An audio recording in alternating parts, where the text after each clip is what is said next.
I never considered myself a bad friend, but the day I snapped at Jenna, my pregnant best friend, turned my life upside down. It started innocently enough. Jenna was over for the 4th time that week, her foot swollen like a cantaloupe, her back aching from all the weight she was carrying, and to be fair, the complaints were unending. Each time she plopped down on the couch, it was like an exorcism of woes, the nausea, the cravings that went unfulfilled, and her desperate need for a foot rub. I could empathize. Pregnancy was undoubtedly hard, but each session felt like I was hearing the same horror story on repeat. By the time she showed up on that fateful Friday evening, I was exhausted from a week of late shifts and even later coffee. As she sank into her supportive pillows, I braced myself for another round of grievances, and that's when it happened. "I just want one day where I don't feel like a beached whale," she lamented, and something inside me snapped.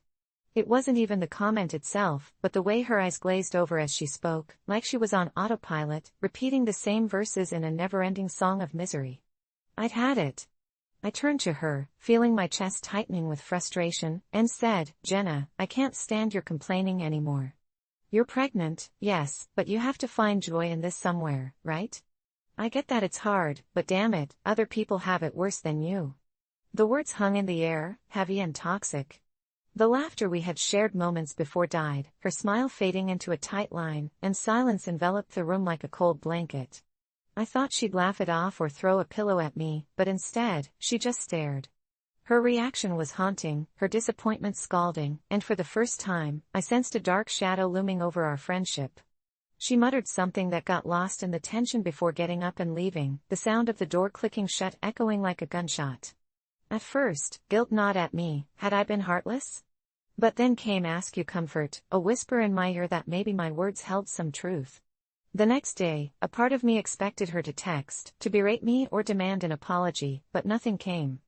Days turned into a week, and I could feel the silence stretching like a taut string, almost ready to snap. When I did reach out, she'd answer but with the stiffness of a stranger. What hurt most were the glimpses of social media. I could see her struggles, the photos of swelling feet, cradling hands, but none of it felt real anymore. It was like watching a staged production where I had been written out of existence. Part of me felt relieved, thinking this space would allow her to regroup, but deep down, dread nagged at my core. Then, on a particularly lonely evening, just as I was about to drown myself in Netflix and Ben & Jerry's, a text from her lit my screen. "Can we talk?" My pulse quickened. I felt sick but also exhilarated. I agreed and mentally prepared for the storm. She arrived, and I noted the weariness etched on her face, shadows under her eyes that hadn't been there before. "I've been thinking," she started, voice wavering. "About what you said."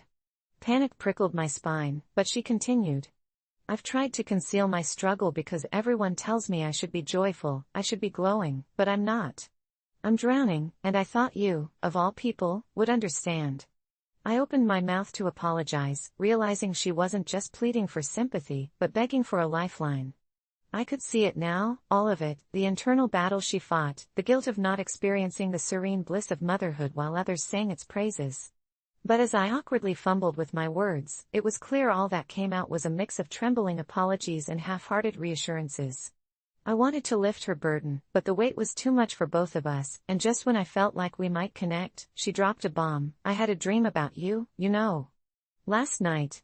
Darkness washed over her expression, twisting reality into something grotesque, and my heart sank as she recounted a visceral dream of a shadow that had pulled her into a hall of crooked mirrors, and there, in every reflection, I stood, grinning, unfeeling, as she writhed beneath the surface. My skin prickled. "It felt so real, Jen. Like you were watching me suffer, and you didn't care." The moonlight pooled through her window as her voice softened. "You became the thing that haunted me."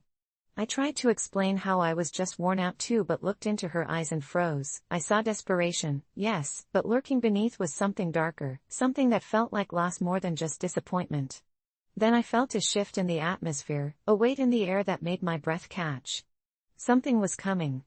The power flickered then dimmed, leaving us awash in darkness, and I glanced around, heart racing as I felt it, a presence at the edge of the room, chilling and heavy, wrapping itself around our fears. "Jenna," I whispered, panic creeping back into my voice, but before I could even turn back to her, I felt an icy grip on my wrist. The last thing I saw before the shadows overwhelmed us was Jenna's eyes, wide and terrified, no longer filled with sorrow but pure dread, as she mouthed a word, "Help." It was in that moment, amidst a palpable darkness, I realized that my inadvertent cruelty had unleashed something far more menacing than either of us could comprehend, and as the darkness closed in, I understood, we weren't just fighting between us, we were wrestling with the very horrors we had conjured, each complaint, each thought twisting into the shadows waiting to consume us whole. When my grandmother passed away, she left us with a trove of jewelry, each piece laden with memories and whispers of family history woven into their ornate designs, and it was decided at her funeral that her prized possessions would go to her favorite, my cousin Sarah, who had always been vocal about her longing for them.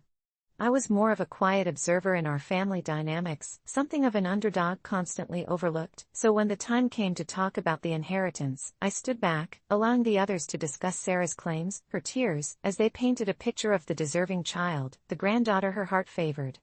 But not long after, I couldn't shake the feeling that there was something more sinister lurking beneath the surface, a gnawing sensation that my grandmother would not have wanted to make that decision so neatly or so soon without considering the rest of us. I started looking at the jewelry the night after the funeral, each one glimmering under the soft light of the lamp, but it wasn't the sparkle that drew me in, it was the way they seemed to pulse with a life of their own, almost as if revealing stories only I could hear. The emerald pendant, my grandmother always said, held the spirit of protection, the silver bracelet twinkled with memories of laughter and mourning, and the pearl earrings, her most cherished, echoed the vows she took, binding family together. As the days passed, I sneaked out with the jewelry one evening to my grandmother's house, the winds howling against the glass like voices pleading, wearing a heavy weight of unease as I unlocked the door to her empty living room, the barren space feeling far too strange without her tender presence. I laid the items out on the table, compelled to remember each story, but as I did, the air turned thick, heavy with an electrifying tension that set my skin prickling. I whispered my grandmother's name, a desperate plea for wisdom, and suddenly I felt it, an icy breath against my neck, a presence so real that I spun around expecting to find someone, but there was only the whisper of moths tapping ineffectively against the windows. That night, sleep evaded me as I wrestled with visions of Sarah, her face twisted with disappointment should I fail to return the jewelry, yet my heart shuddered with the instinct that something wasn't right. Then came the nightmares. In them, my grandmother appeared, her ethereal face hovering above me, her lips chanted a warning I couldn't decipher, yet the urgency behind her eyes pierced through the fog of sleep. Each night, those dreams grew darker. I saw Sarah in the attic, rifling through boxes, her hands clawing at the memories I wanted to preserve. I felt a rush of anger, a need to step in, despite everyone else dismissing me as jealous or bitter, yet I was only following my grandmother's wishes. Days melted into each other, and I found myself ensnared in the tension of relatives crowded in my small living room, each eager to claim their share, everyone casting furtive glances in my direction, waiting for me to hand over what my grandmother had apparently promised to Sarah. I held my ground, aware that Sarah's eyes glinted in the reminder of friendship, tangled with loss, hers for my grandmother, and mine for the identities we were expected to wield as family members. As the pressure mounted, so too did the whispers. Rumors spread through the family like wildfire, accusations of greed unfurling over dinner tables, bitterness painting a rift between us. I considered surrendering the jewelry just to appease the storm of hurt feelings, yet around the same time, the jewelry began haunting me in ways I could not explain, strange occurrences swirling within the confines of the house, the lights flickering, objects rearranging themselves in the darkness, and echoes of laughter that seemed to originate from the pieces themselves. I couldn't help but wonder, did my grandmother bestow her earthly treasures with the intention of continuing a cycle, or did she craft them with the precision to repel tormentors like Sarah? Then came the revelation one stormy night when I sat in silence, the rain beating against the windows like a relentless drum. That was when I discovered the hidden compartment in the emerald pendant, the chill of the metal pricking at my fingertips as I worked to open it, revealing an old photograph of my grandmother in a flowing dress and a note, its edges frayed, penned with her delicate script, warning to keep the jewelry close, the ones who covet them may have intentions that corrupt. The moment I clutched that slip of paper, a warmth flooded through me, threads of connection stretching back through generations. The intent warned me away from surrendering the legacy she left behind. The next day, I finally approached Sarah, the sunlight splintering through dark clouds, making the moment feel almost surreal. I placed my hands on the table, grounding myself as I looked into my cousin's eyes, shimmering with tears and expectancy, and I told her how our grandmother would never have wanted this kind of animosity and entitlement stemming from love. Those gems were mine, bound through blood and shared history. The room fell silent, the tension sharper than any blade. I could see the reflection of other relatives in Sarah's pupils flip-flopping between support and a need for dissension, but something snapped inside me, and a fierce voice broke through, claiming our shared bond that had long been overshadowed by greed. Time froze momentarily, and to my shock, Sarah's expression shifted. Betrayal twisted her features, but then I noticed the shadows behind her, creeping along the edges of the room, a darkness that felt familiar and foreboding. It dawned upon me that I was not the only one who had heard my grandmother's pleas. The air thickened with disquiet as it dawned on me. I wasn't just defending some jewels, I was shielding our bloodline. Clutching the pendant close to my heart, I vowed to keep the jewelry not as a mere possession but as a guardian of stories that could not be tainted by envy or desire. I realized now that sometimes protecting a legacy meant making hard choices, forcing your hand against those you love, becoming the villain in their eyes to uphold the dignity of those departed. As the shadows receded slowly, I felt it, a quiet resolve wrapping an iron grip around my heart, knowing I was not wrong for resisting Sarah's claim but rather, I was right to protect what was more sacred than envy, our family.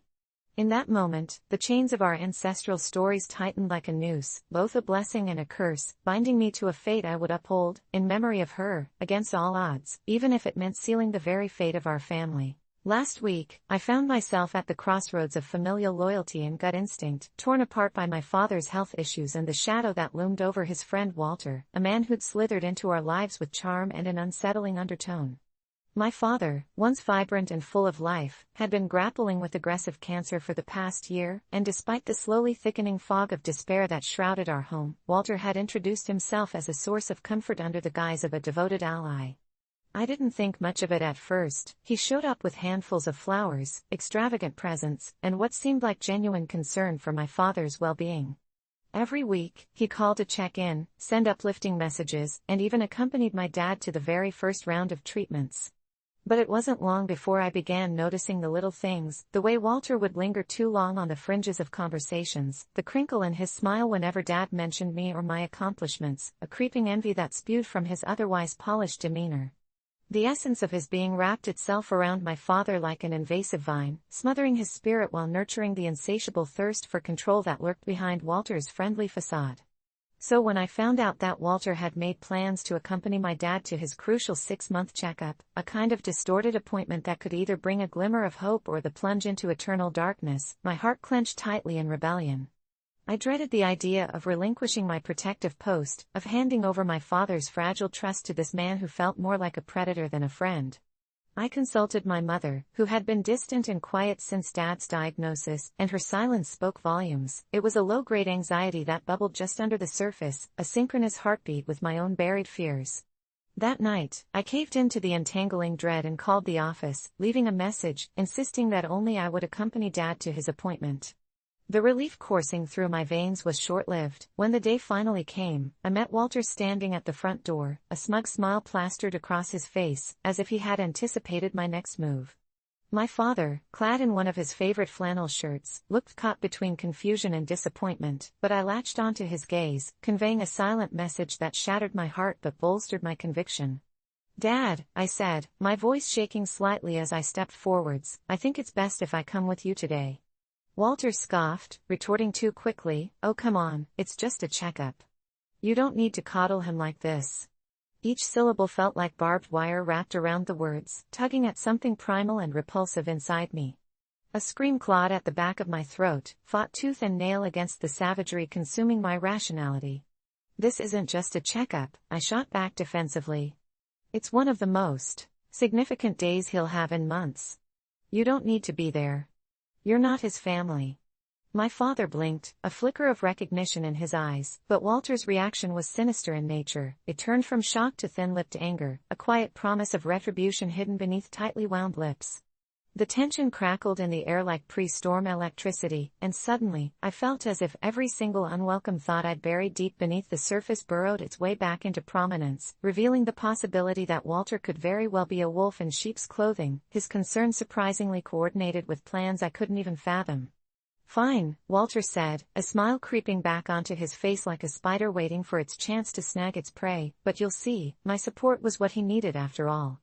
As my father slipped on his coat and I ushered him forward, I dared not glance back at Walter, but a cold chill washed over me, an irrational fear gnawing at my insides like rats feasting on the carcass of my worst nightmares.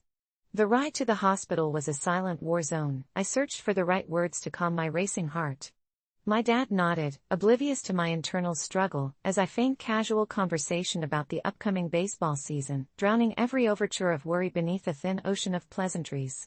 When we finally arrived, the walls around us seemed to close in with every passing moment, and as we stepped into the sterile waiting room, I couldn't shake the unsettling feeling that Walter was lurking just beyond the proximity of that polished glass entrance. Hours passed slowly, dragging our spirits into the unforgiving jaws of uncertainty, each tick of the clock as menacing as the last. When my father was finally called in for his examination, I was asked to wait, and though I tried to maintain an air of nonchalance, my heart thudded painfully, each beat a reminder of everything I feared. And then, without warning, there he was, Walter, striding into the waiting area, face plastered with a sinister blend of smugness and feigned concern. "Good news, huh?" he chirped, as if the world shrank around us to conform to his twisted whims. "I'll be here for my dear friend no matter what." My stomach churned, wrestling the truth that clawed at me. "Walter, you shouldn't be here," I stammered, a fight tangled within me against the absurdity of the interview. "Why do you keep coming around?" The look that fell across Walter's face was something indescribably dark as he stepped closer. "Because someone has to ensure he receives the care he deserves. It would be a shame if something happened to him, by virtue of not having the right people around." The nuance painted in his words dripped with malevolence, the air locked in a state of compression as realization dawned on me. I leapt back, a chill overtaking my skin. "You've been sending anonymous messages, haven't you? You've been trying to manipulate him." My accusations hung in the air, feeble but resonating with the truth crashing against my consciousness. Without uttering a word, he leaned closer, and I felt the walls closing in. It was as if my head spun, revelations crashing like glass against stone, the fraying thread of trust unraveling before my very eyes. I fled from him, desperate to reach my father's side, my heart racing, echoing the silent screams spinning in my mind, but by the time I pushed past the nurses to enter the examination room, the words I'd rehearsed had turned to dust on my tongue. My father lay back, a weary smile plastered on his face, and I caught the flicker of confusion in his eyes as he met my gaze. My heart sank. He didn't see the monster lurking just beyond the hospital walls. Instead, it was me, a pariah in the realm of protectiveness. I rushed towards him, wanting nothing more than to mount a defense against the darkness crawling into our lives. "Dad, you need to." Just as I began to explain, Walter sauntered into the room, seamlessly sliding into the space like he owned it. "You can't live in fear anymore. You have me, I'm your friend and I'm here," he insisted, his tone deceptively calm yet devoid of sincerity. My father blinked, twitching uneasily beneath the pressure of conflicting loyalties, and it felt like hours between breaths. The doctor interrupted us, and relief coiled around my heart like a snake, only for dread to nearly engulf me whole when I left the room to glimpse Walter alone with my father, whispering sweet poison that danced dangerously on the edge of tainted truth. I wrestled with the idea that I needed to pull my father from Walter's grasp. His web was spun tighter than I fathomed. I caught a glimpse of their post-reaction through the frosted glass of the door, Walter's hand resting too nonchalantly atop my father's shoulder. My chest tightened, adrenaline flooding my system, my scream almost escaping my lips when the distant conversation morphed into a grotesque display of betrayal. I burst through the doorway, and as the words tumbled from my mouth, a cacophony of emotions spiraled around me. "Leave him alone," I yelled, every ounce of fear pouring into those words. Walter turned, eyes laced with surprise. "She's just upset because she knows we're getting closer," he chirped casually, yet the menace dripping from that statement sent goosebumps racing along my skin. My father's expression, perplexed and vulnerable, tugged at my core as he looked between Walter and me. In that instant, I understood the depth of Walter's deception, the slowly curling tendrils of malice wound around my father's already fragile spirit. "You don't need him, Dad. You have me. We'll do this together," I said, my voice barely above a whisper, the weight of my realization crashing down on me in waves that threatened to encase us both. The doctor stepped in just then, canceling out the tension, and I caught Walter's eyes flicker to something behind me. I turned, electrified, a specter of dread. washed over me as I realized he had a plan, something sinister orchestrated within the walls of this sterile fortress. After the appointment concluded, I insisted on finding a new oncologist, my father's indifference echoing hollow against the rising tide of my anguish. It was then that I began hearing whisperings through the townsfolk and family friends, small hints painted over Walter's troubled past, a tapestry entwined with quiet malevolence and ghost stories that left me unsettled. Nightmares haunted my sleep, each encounter with Walter grew more distorted, wrapping itself around my psyche. I couldn't let him invade our lives any longer, but how could I convince my father of the truth? Eventually, my father grew weaker, the cancer took its toll, and all the while Walter gathered around like a vulture, determined to feed off the fragments of my family. One night, after a fraught dinner where Walter's charm barely masked his undertones, I knew I had to expose him, unveil the monster for who he truly was. I called my father to the living room. By now he was frail and pale, and I could see the shadows that tag-teamed with Walter's presence. It felt as though the very air shimmered with an unreadable tension. "Dad," I began slowly, "we need to talk about Walter. I want to share what I discovered." The moment I uttered his name, the familiar gleam of disapproval glimmered in my father's eyes, and I could see Walter's shadows stretching across the room like dark wings, encircling me in his grasp. "Don't listen to her, old friend," Walter interjected smoothly, "she's just scared of losing you. We all know she tends to exaggerate, don't we?" But my father shook his head, tired but urgent. I could feel his heart battling against the manipulation lurking behind Walter's facade. "You need to understand, he's not what you think he is. He's been lying to you about his intentions." The room stilled, and in that breathless silence, my mind raced. "He's been sending anonymous letters to make it seem like you're worse off than you are. He's trying to take control of the decisions and manipulate you," Walter chuckled, feigning a mockery of restraint. "Sweetheart, isn't it sad how desperately she clings to this idea to keep herself relevant?" But my father narrowed his eyes, a fleeting clarity washing over him. Yet in the wreckage of dissected truth, chaos erupted, and Walter's visage morphed into a furious beast as he lunged towards me, venom dripping from his smile. "You ungrateful little rat. After everything I've done for you, you dare defile my name?" The vulnerability I clung onto began crumbling, and my heart raced as I dove towards my father's side with a growl that reverberated through the walls of our home. This was a battle for survival, a last fight to ensure he wouldn't succumb to the poison oozing from Walter. "Dad, please, you need to believe me," I cried desperately, as Walter's towering presence threatened to engulf us both. I realized then that Walter's grip had taken a form we hadn't yet acknowledged, a resonance of death that fed upon our house like a cancer of its own, and with a flicker of realization, I could feel the shadows pulling at my father's breath, tightening beyond relief. I composed myself, lending everything my heart had against the suffocating wall of Walter, and declared, "If you love him, you'll let him go." Walter's laughter lingered, a cacophony that seemed to bounce off the walls before a sudden silence erupted, and I watched in horror as my father hesitated, a flicker of recognition lighting his eyes. The horror spiraled as I made the realization that his only allies were the ghosts of Walter's manipulation, wielding the tenacity of a predator ready to feast. But I refused to back down. I had so much more to say.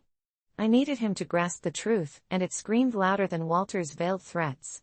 A moment of poise fell, and when Walter clenched his jaw, I knew that I didn't just seek to save myself but to out anyone who stood even in the periphery of my father's existence. "You may think that you're infallible, but the weight of your lies will bury you." My heart felt like it was shattering, the final pleads vibrating within my own empathy as the walls held their breath, and somewhere deep inside, I felt shivers slither across the threshold. I waited, holding the air, straining for a crack in Walter's facade, searching for the slightest glimpse of vulnerability. "Enough," Walter roared, collapsing into a distorted semblance of rage, his mask peeling away. "You think you can just take him away? He's mine. I thought you had a stronger bond with him. This is how it has always been." With a growing intensity, the air thrummed, the rage pulsed within the room, and as Walter's frustration peaked, it felt like a storm encroaching upon us. If I could just hold on to my father, a newfound strength carving a connection between us, perhaps we could find redemption. The distance and estrangement cloaked the air, but fury ferreted out the truth hidden within. I stepped forward once more, offering my hand to my father, anchoring him against Walter's maelstrom. "Let's leave together," I said softly, my heart desperate against the agony of losing the pivotal relationship to a monster who had no right to claim him. At that moment, an eerie stillness descended, and I witnessed the shifting shadows around us, the fatigue that racked my father's frail body battling against the tendrils snaking from Walter's malevolent smile. "You can't save him from the truth," Walter whispered, "he will always be with me." "No more," I thought fiercely, feeling a tide of my voice igniting the calm spaces surrounding us. "No, we can build a future together." The ugly truth revealed as we stepped outside, leaving behind a fragment of itself while welcoming ourselves into the light of new beginnings, the future flickering before us, painstaking yet full of promise. But the last whispers of Walter's proposition wouldn't simply vanish, they lingered behind us like shadows demanding acknowledgement. Weeks passed, during which our home transformed, dwindling specters fading out and acceptance pulling us back into the warmth of family. The truth clocks in, pieces falling into place, as I began helping Dad in ways I feared to lose. But bursts of fear often struck at night. Even though Walter's grip had lessened, the remembrance of what bruised betrayal could do festered as an unease spinning in cycles. It wasn't until one dark, moonless night when nightmares draped themselves around my father and rushed towards the door, a frantic rap echoing against the rich silence. Reading the moment, I approached the door cautiously, the fury of nervous energy surging beneath my skin as the wood groaned beneath my grip. Who could it be? I hesitated, remembering all too clearly the edges that Walter put upon our existence. When I finally opened it, the chill in the air carried the sharp scent of fear. My father blinked, utterly confused, forged in the alleys of worry, and now burdened further by uncertainty. "It's him, isn't it?" I murmured, my heartbeat harmonizing with the echoes surrounding me. "He's coming back for us." The trepidation clouded his expression, and as doubt etched itself deep within my father's brow, I could feel the shadows once more. It felt like the beginning swirling beneath the surface, remnants of a battle unearthed. "You're not going back there," I breathed firmly, feeling the weight of resolution solidifying around us as the seconds dwindled into eternity. Yet Walter wasn't finished. I could feel those eyes probing our defenses, waiting to reclaim the fragments he sought, to wrap them once more within the binding tales of betrayal and tendrils with which he'd strangled our past. A decision rested firmly between us. I steeled my resolve against every ounce of anxiety, fitfully battling against the shadows that might lie ahead. I had freed us once, and I wouldn't surrender with the chains of fear tethered once more. As the door creaked behind me, I knew this wasn't the end. It was the beginning of a stronger bond forged beneath harrowing trials and solidified through every grain of untold sacrifice. I had to convince my father that vulnerability was the foundation of our freedom, that the shadows could only do harm if we allowed them entry. Together, we would endure, for the truth of family burned brighter than the cold encroaching darkness, one which I refused to let win its relentless battle over us. And in that commitment, I felt the darkness encroach upon us, twist into unseen dimensions. Even if Walter tried re-entering our space, I would not let him reclaim the love that remained. I fought for every shred of hope, for every moment that manifested genuine bonds forged through solemnity, warmed by genuine love. It was in that resolve that we pushed back against the darkness, into the light of possibility, the kind that promised liberation from chains that could never be fastened against family, of a future beyond the haunting whispers of Walter's name, long faded yet wordlessly existing, intertwining real ties and those infernal shadows hovering just outside our reach. I never thought refusing to give candy to my neighbor's kids could spiral into something so terrifying, but that's how the nightmare began. It started innocently enough. It was Halloween, and like every year, I had stocked up on the usual assortment of sweets, but this time, I was adamant about not giving any to the children who lived next door. You see, that family had moved in just a few months prior, and their kids, 2 boys named Jake and Sam, were anything but normal. Sure, at first glance, they seemed like regular kids, dressed up as superheroes and goblins just like everyone else, but there was always something off about their laughter. It echoed too loudly, cutting through the comforting air of the evening like a serrated knife, and their smiles stretched a little too wide, revealing too much of their teeth. When they came to my door that evening, I felt the dread knotting in my stomach as I looked down at their expectant faces, makeup smeared and gleaming like freshly spilled blood under the streetlight. I simply shook my head, muttered a polite sorry, and closed the door quickly, heart racing because as soon as I did, they stepped back and their expressions morphed from disappointment to something almost predatory. I pressed my ear against the door, expecting them to turn away, but instead, I could hear whispers, words I couldn't quite make out, conversations swaying and twisting in the air until it felt like even the walls were sharpening their ears, and then, with a slight click, I saw the doorknob turn, my heart dropping into my stomach. I rushed to check the locks, my breath hitching, and when I glanced back at the door, their faces were close against the glass, eyes wide and unblinking, pupils dilated like black holes ready to swallow me whole. I felt a chill run down my spine. Something wasn't right. Later that night, I locked the doors and pulled the curtains tight, hoping to drown out the relentlessness of their sadistic giggles echoing through the dark. At midnight, I heard a sudden thud against the side of the house, my heart leapt, panic clawing at my throat, and I peeked out from the window. They stood there, cloaked in shadows, still wearing their costumes, but something else flickered in their eyes, a mischief so sinister it sent tremors sparking through my veins. I decided to call the police, dialing with shaking fingers, and as I whispered my fears into the phone, the operator's voice faded into a distant stream of incoherence while I watched through the blinds as the children began to move away, stage whispering to each other, as if plotting something insidious, their brazen confidence fueling a dark weight of inevitability in my stomach. I hung up the phone, listening for sirens that never came while I recalled every warning my mother had given me about children who looked too perfect, acting too strange, those warnings blurring with the image of their wide, gleaming smiles piercing through the night air. As the hours edged closer to dawn, the atmosphere thickened, like fog curling around my ankles, whispers suddenly morphing into faint, high-pitched giggles that echoed through the silence of my home. I thought of calling out, confronting them, telling them to go home, to leave me alone, but the tightly wound ball of fear kept me glued to my spot. Instead, I wandered through my house, turning on every light like a moth drawn to reassurance, the manic laughter substituting for the innocence of children's games. It wasn't until I heard a light knock at my back door that I felt the color drain from my face. I stayed silent, hoping it was a trick of the wind, but then again came the knock, this time sharp and insistent. I decided I couldn't ignore them any longer. My curiosity had grown too vast, pulling me forward toward the back door. I cracked it open just a fraction, and I saw them, the two boys standing there, their costumes barely illuminated by the dim glow of the porch light. But they weren't just looking for candy anymore. Their faces were now almost nurturing, almost saccharine, and they spoke in murmurs that had no relation to the holiday anymore. "Aren't you lonely?" they asked, and the words slithered into my mind like venom, splitting open the dark corners that had learned to fear the silence.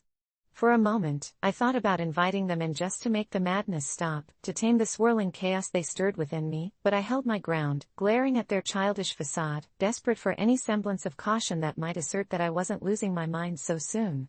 "We don't bite," Sam said with a grin that seemed too sharp, two tiny daggers glimmering in the faint light.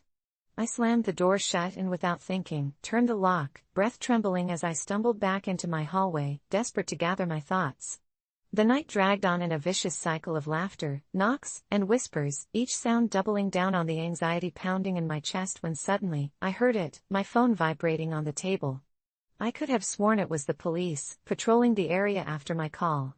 As I looked at the screen, my heart dropped. It was a text from my neighbor, the boy's mother. It read, "There's something wrong with my boys. Don't let them in. We'll take care of it."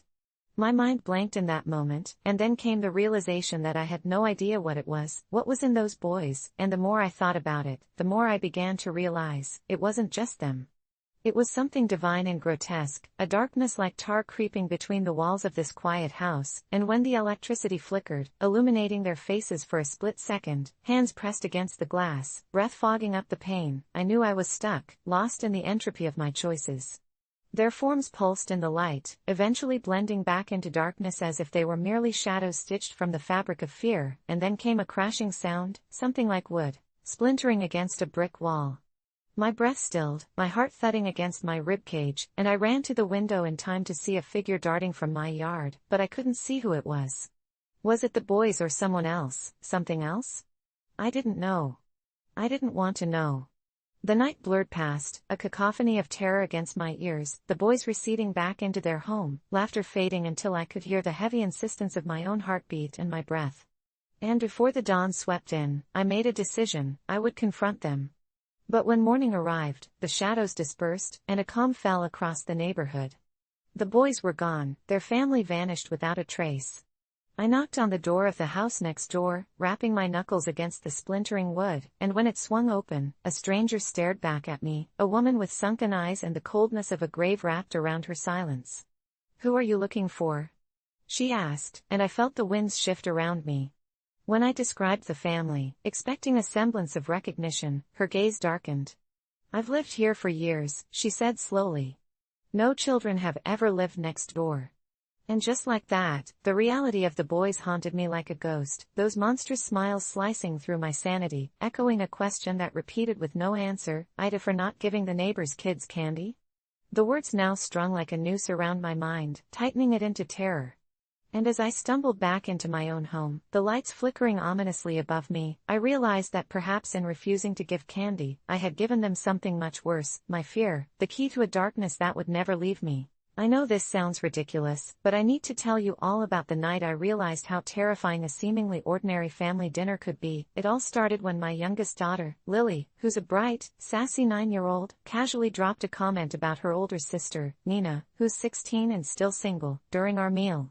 Now, I'm the kind of dad who believes in honesty, so when Lily said, maybe Nina is just waiting for a zombie to wake her up from her sleep, like in those awful romance movies, I chuckled nervously, hoping to diffuse any tension before it escalated.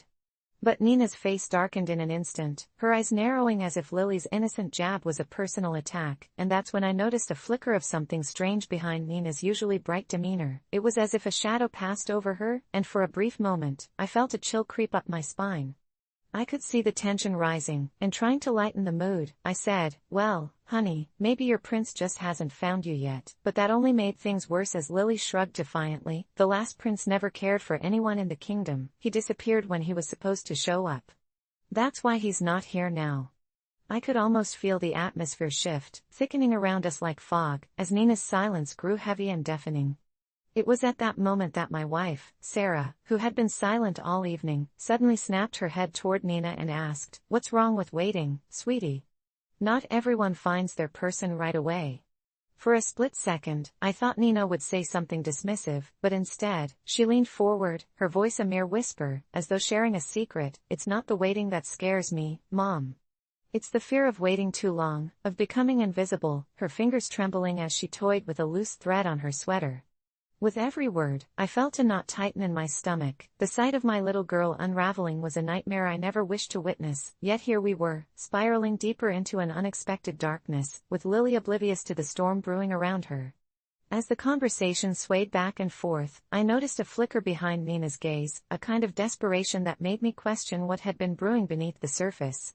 When Sarah attempted to steer the topic toward Lily's soccer practice, something in Nina snapped. She shot back, her voice sharper than I'd ever heard. "What if I don't want ordinary? What if I want something bigger than this boring life? Maybe I don't want to be a princess. Maybe I want to be left alone." I hesitated, torn between defending my daughters and probing for deeper truths, but the air had grown too tense for exploration. It felt like one wrong word could unleash chaos, and the primal instinct to protect surged through me, so I awkwardly stood before them, the silence fracturing like glass. My heart raced, wondering why simple family banter had morphed into emotional warfare so quickly. Because I had seen my children argue before, but never like this, never, with a palpable weight of sadness shadowing every picture-perfect meal shared. Then came the moment that set my nerves ablaze. Nina, choked with emotion, dashed out of the kitchen, slamming the door behind her, leaving only Lily, who blinked up at me with wide, innocent eyes, asking, "Did I do something wrong, Dad?" As I opened my mouth to reassure her, the sound of Nina's laughter drifted back through the hallway, but it was unlike any laugh I'd heard. It held an eerie edge that felt out of place in our home. A sickening realization dawned on me. There was a sinister overtone lurking in the shadows of what we had just witnessed, and without a clue to what sparked such resentment from my eldest. Immediately, I rushed after Nina, the chill clinging to my skin as I reached her room, only to find her door locked tight. I knocked gently, but she answered with silence thick enough to drown in. "Nina, sweetie, I'm worried. Can we talk?" And her response surprised me. "Can we talk about nothing, Dad? Because that's all this family does." Confusion reignited in me as the rattling echo of her words unsettled my mind. Did she feel trapped in our lives, or was it all the teasing about her love life haunting her like a ghost? Just as I was about to force the door open, I recalled the stories Nina had told me about her friends, how they'd all begun dating and sharing secrets, and how she felt out of place in a world that was expanding without her. The thought made my heart ache, but it never warranted this level of isolation and despair. Frantically, I turned to look for Sarah, hoping to make sense of it all, yet she stood at the end of the hall, frozen as if she'd seen a ghost. I glanced into her eyes, and I could see her grappling with emotions of her own, but before she could speak, we heard it, the muffled chanting. My blood ran cold, and I leaned in closer to hear Nina, chanting softly through the door, words flowing like a dark incantation filled with longing and resentment. I will not be invisible, I will not be ordinary, I will rise above this life and claim what belongs to me. The chilling promise sent shivers crawling down my spine. Those were words I wouldn't let linger in this family, so I pushed the door open with force, but as the hinges creaked in protest, time warped. Whatever had been waiting to pounce felt like it had slipped through a crack, and the room before me was unlike what I remembered. Flickering shadows danced against the walls, twisting and turning with sinister intent, and what stood before me was not the Nina I raised. In her place stood someone or something, a version battling for dominance, eyes gleaming with a malevolence that felt ancient. As I stumbled back, gasping for breath, I grasped for sense, realizing I wasn't just witnessing a fractured family dynamic. I was confronted by something far darker that had fed off our pain. A screech erupted from what resembled my daughter, and I stumbled back as the lights flickered violently, plunging us into a pitch-black void. I could feel the desperate energy within our walls as if the very air thickened with anger and despair, and as I tried to move, a chilling whisper escaped. I realized this wasn't about a family dinner anymore, it was about confronting the monsters that had found their way into our home, perhaps born from secrets and fears we had never dared to voice. And as I prepared to save Nina, I felt the broken shards of our perfect family crumble around me, leaving behind the echo of her chant reverberating through our lives. I will not be ordinary. When my son turned 10, I decided to throw a party to celebrate his decade of life, inviting his friends and their parents. It felt like a milestone worth marking, a chance to reflect on how quickly he was growing up. As the party flowed through laughter and games, I found myself caught in a whirlwind of memories, gazing at the walls adorned with baby pictures that I'd meticulously hung the night before, each frame a portal to the past, a past where I'd held him tightly for the first time, where every smile he gave felt like a sunbeam cutting through the darkest of nights, especially after his mother left when he was just an infant. My heart raced with nostalgia, thinking of all those moments and how they defined me not just as a parent, but as a person who had faced unimaginable fears alone, and yet I was proud of the heart I had built for him in her absence. But then came a twinge of hesitation as I noticed one of the other parents, a woman named Linda, staring at the pictures with a furrowed brow. During a lull between the games, she approached me, her voice draped in an uncomfortable seriousness that threw me slightly off balance. "You know, it might be time to let go of those baby pictures," she said, her tone gentle but firm. "He's getting older, and it could be a bit humiliating for him someday." I swallowed hard, momentarily dumbfounded as I tried to process the idea of erasing those memories, but I brushed it off, laughing lightly and assuring her that these pictures represented our journey, my love for him immortalized in playful moments. AITA for not deleting my son's baby pictures. I wondered later, but the question lingered uncomfortably. The party continued, disappointment lurking beneath the surface, and as guests slowly departed, I tucked my son into bed. That night, as he drifted off, I sat in the dim light of his room, haunted by Linda's words. The following days fell into an uneasy silence between my son and me. He began withdrawing, his laughter replaced by a hesitant smile, and I couldn't help but feel the pull of something sinister. Was he ashamed of the very memories I cherished? Instead of confronting him directly, I began looking for clues, digging through his schoolwork and activities, hoping to find hints about his secret life outside our home. I found nothing but admiration from his teachers and joy from his friends, yet unease still gnawed at me. His 10th birthday came and went, and that very night, the pictures I had painstakingly hung around the party began to vanish.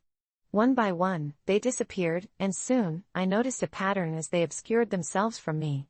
It was unsettling, knowing moments of my life slipped into untraceable voids, a feedback loop of shadows burying my son's childhood. Every morning, I would awaken determined to hold on to those memories, only to find more of them stripped away, their absence as palpable as the thick blankets of fog that seemed to weave around our house. Desperation carved itself into my heart, driving me to search for digital copies, but attempts to retrieve those files yielded nothing. Friends began to wonder if I was okay, issuing soft words of concern, and I was met with laughter in my son's eyes that grew dimmer every day.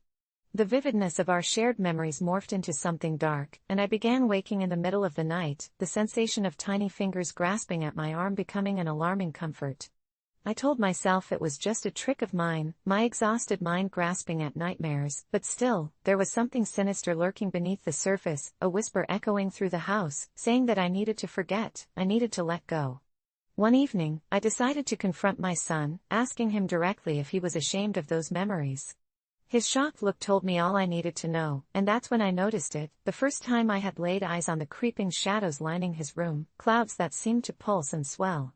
"No, I love those pictures," he finally whispered, but his voice dripped with a kind of languid fear, as if he was too afraid to fight against whatever was smothering the room.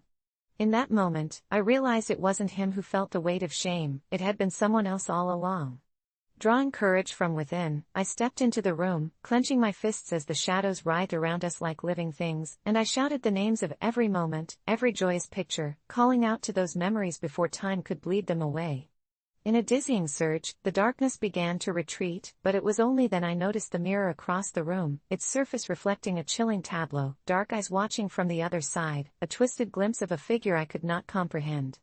The realization settled like ice in my veins. The more I tried to hold on to my son's memories, the further they slipped, and every night, I felt that unknown presence slipping through the veil, reclaiming what it believed belonged with it.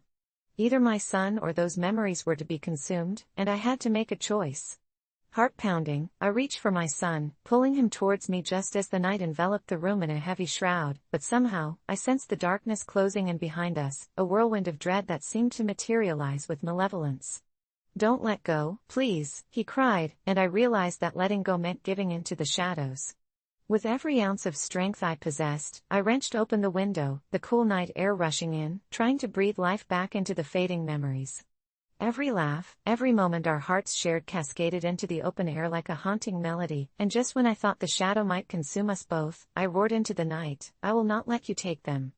In that instant, the very fabric of my reality warped, as if the essence of those memories surged back into the room, a blaze of light igniting the darkness, scattering it into nothingness, and for once, I felt our memories solidify around us.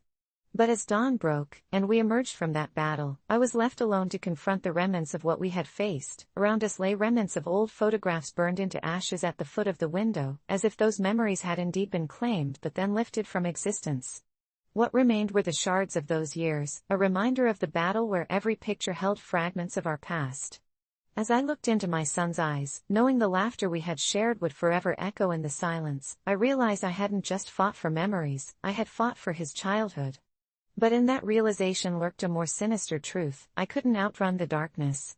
While memories might fade, would the malevolence that sought to erase what we loved ever truly let go? I'm left with an irrefutable question: AITA for not deleting my son's baby pictures. Because in this haunting memory of loss, maybe I'm still trapped in a sinister echo, fighting not to forget. I never thought Thanksgiving would be the day everything would unravel, but here we are, just a few days away from the holiday when my brother decided to bring his new girlfriend into the family fold. Now, Logan had always been a bit impulsive, jumping from one relationship to another like a child on a trampoline, but this new girl, Tara, was something else. Our family is tight-knit, built on love and respect, but I couldn't shake the feeling that there was something off about her. It started a few weeks ago at a family barbecue. Tara showed up uninvited, slinking into our backyard in a low-cut dress and high heels, her laughter too loud and forced. I remember my wife, Sarah, greeting her with a warm smile, the kind that melts the heart, but Tara, with a dismissive wave, merely rolled her eyes, shooting back a caustic remark about how basic the whole event was. I felt the atmosphere freeze, Sarah's smile faltered, and the warmth of family quickly turned to awkwardness, the kind you feel in the pit of your stomach when someone's just been insulted in a room where everyone should feel safe. Despite the tension, I shrugged it off. Relationships take time, maybe she was just a little too much wine and not enough maturity. But then, the comments kept coming. It was like she had a vendetta against my wife, each word woven into a tapestry of disdain. At the next family gathering, she brought up how funny it was that I had the same job for 5 years, as if my dedication to our family's financial security was laughable, but, of course, Logan, ever the oblivious one, just laughed along. My heart raced as I watched Sarah's face contort with hurt. I approached Logan later and voiced my concerns, but he dismissed me, insisting I was being overprotective. It escalated from there, and I couldn't take it anymore. I made it clear, Tara wasn't welcome at our Thanksgiving dinner. This was a day for family, love, and gratitude, not taunts and jabs at the dinner table. When I broke the news to Logan, he went quiet, his face morphing into disbelief and anger, like I'd slapped him. You can't just dictate who I can date, he exploded, red-faced and incensed. I stood my ground. I'm not dictating anything, I'm protecting my family. Our conversation devolved into a fight, complete with accusations of me being controlling and unfair. It spiraled until we were both shouting, and I could see the hurt in his eyes, that I was pushing him away. But then he brought Sarah into it, saying that if she couldn't handle a little teasing, maybe I shouldn't have married her. That hit harder than any insult Tara had thrown, and I felt an icy rage boil inside me. Thanksgiving came, the air crisp and chilly, and I still buzzed with anger. Sarah was tentative around me, unsure of how to ease the tension brewing like a storm above our family eagle's nest, as she called it. I thought about all that Tara had put her through, how she had disrespected the very foundation of our lives together. The day of Thanksgiving dawned bright, but the shadow of the upcoming confrontation loomed large. I spent the day cooking, the scents of turkey and stuffing filling our home, but my thoughts kept drifting back to Logan, wondering if he'd take the high road or wash his hands of our family tradition. Then, the doorbell rang, and I knew who it was before I even looked through the peephole. There he stood, all confident bravado, with Tara clinging to his arm like a leech. I opened the door, plastering on a smile that felt more like a grimace. "Hey, Logan. Happy Thanksgiving," I said, already regretting every bit of small talk that was about to ensue. "Thanks, man, good to see you," he replied, his voice leeching with tension as he glanced at my face for any sign of approval. Tara, however, was a different story. Rather than grace myself with a simple hello, she leaned in close to me and whispered, "You're really upset I'm here, aren't you, sweetie?" In a tone so saccharine it made my teeth ache. I could taste the bile rising in my throat as the words hung thick in the air. I forced a laugh, but inside, I was battling the monster of rage swarming my insides. I ushered them inside and busied myself with the preparations, Sarah already setting the table with an uncharacteristically somber expression. Tara breezed around the house, commenting on the decorations, how they looked cheap, as if she had any room to talk, and I was ready to snap. Dinner came, and we all settled down, tension thick enough to slice with a knife. Small talk morphed into a battlefield, and as Tara consumed her plate, every word dripped with thinly veiled mockery directed at my wife until Sarah excused herself and left the table. I caught a glimpse of her eyes, shimmering with unshed tears, and something inside me snapped. I stood up so hard my chair toppled over. "Tara, if you can't show my wife respect in her own home, you don't deserve to be here and neither does Logan," I spat, all of my pent-up frustration exploding in a mixture of protective love and seething anger. The table fell silent, forks frozen in midair, as Logan shot out of his chair, flaring with indignation. "You're being unreasonable. She's my girlfriend," he screamed, the table shaking under the weight of his fury. But it was Tara that caught me off guard when she leaned back and said, "Honestly, your life sounds pathetic. I feel sorry for your wife." My heart dropped like lead, the air became thick with something heavy. Was it hatred or contempt? I took a breath, steadying myself. "You're right, Tara, I do feel sorry for you. You've managed to entangle yourself with a man who clearly doesn't see the damage you're doing." Logan looked stricken, staring between us, torn. That was when I reached my breaking point, turning to him and saying, "You deserve better than this and so does she.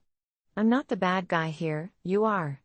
I'll choose family over a petty squabble with a woman who can't respect my wife." I suddenly felt hollow and exposed, a dark mantle of anger and shame wrapping around me. Logan shook his head in fury, and I saw a ripple of realization cross his face, the anger twisting into a profound confusion. Tara stood there, smugly, as if to say she had just won a twisted game of chess where she expected to claim the crown. That's when I kicked them out, a moment that felt both immensely satisfying and eviscerating at the same time. I slammed the door behind them, breathing heavily, my heart racing faster than it had in years as I faced the fallout.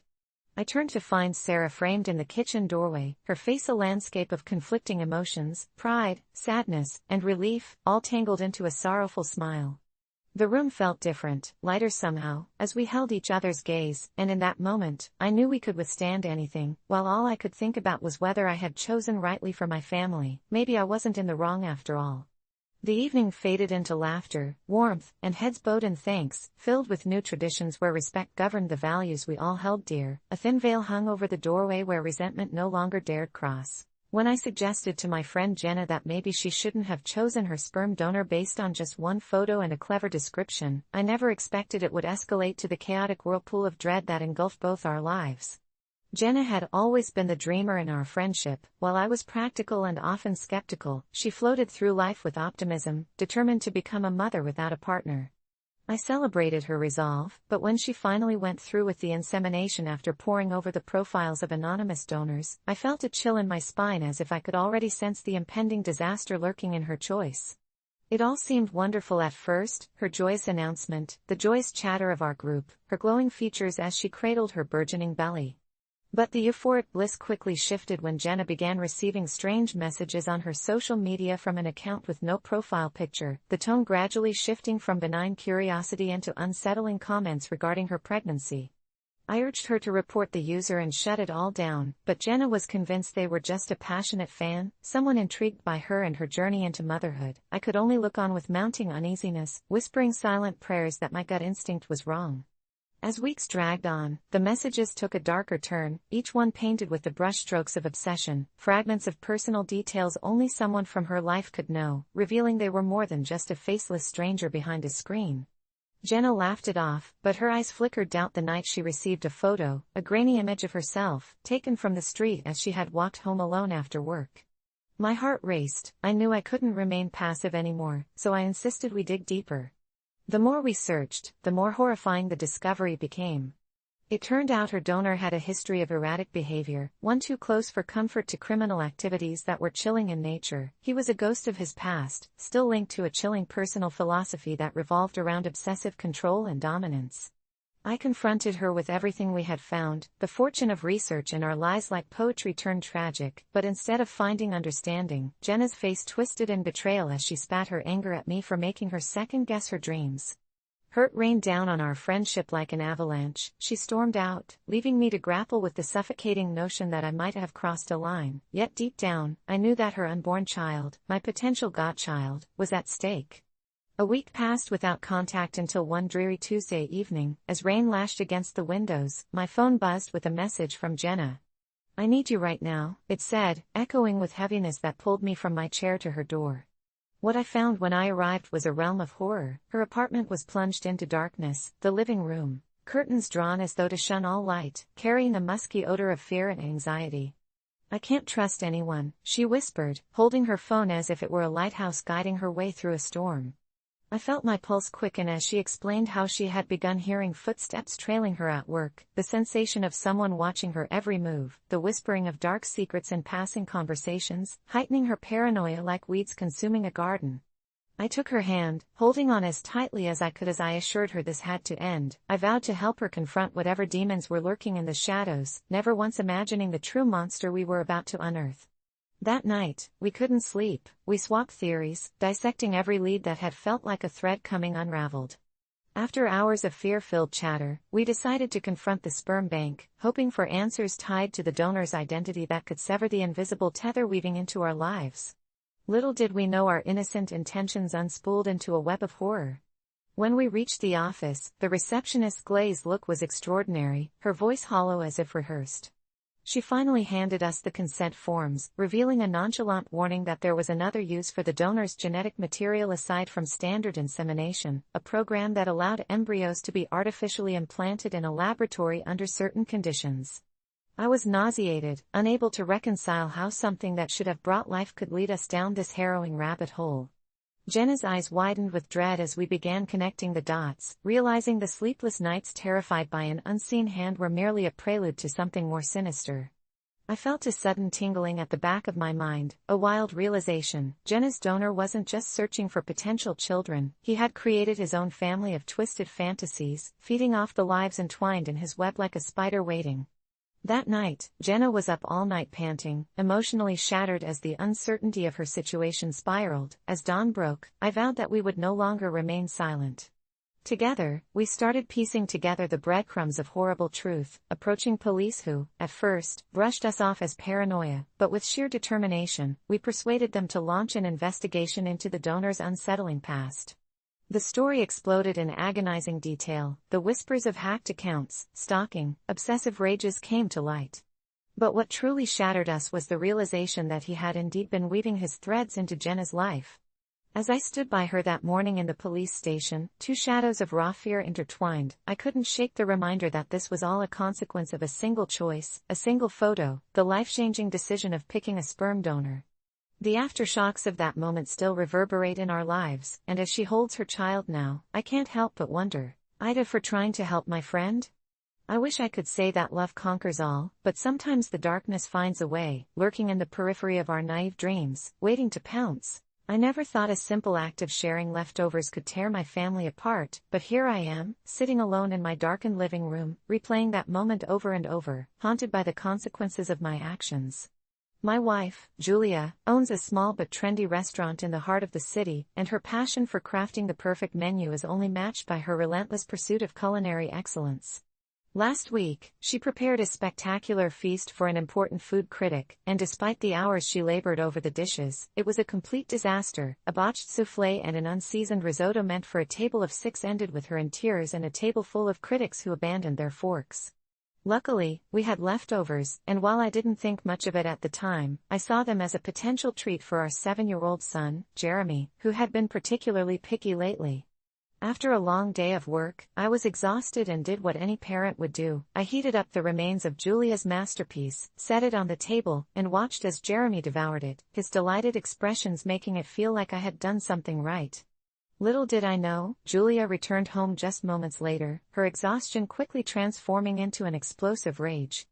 She was furious when she learned I'd given her hard work to our child without asking her, saying that the food wasn't fit for a child and that it was a culinary embarrassment to have it enjoyed in our home. I tried to explain that I was merely trying to avoid a food wasteland, that I thought the meal was still tasty regardless of her standards, but every point I made only seemed to enrage her more. As the evening spiraled out of control, I had every intention of smoothing things over, only for the situation to morph from her yelling into accusations that my actions were disrespectful not only to her work but to her as a person, as if I had taken something far more valuable than overcooked risotto and an unappetizing soufflé.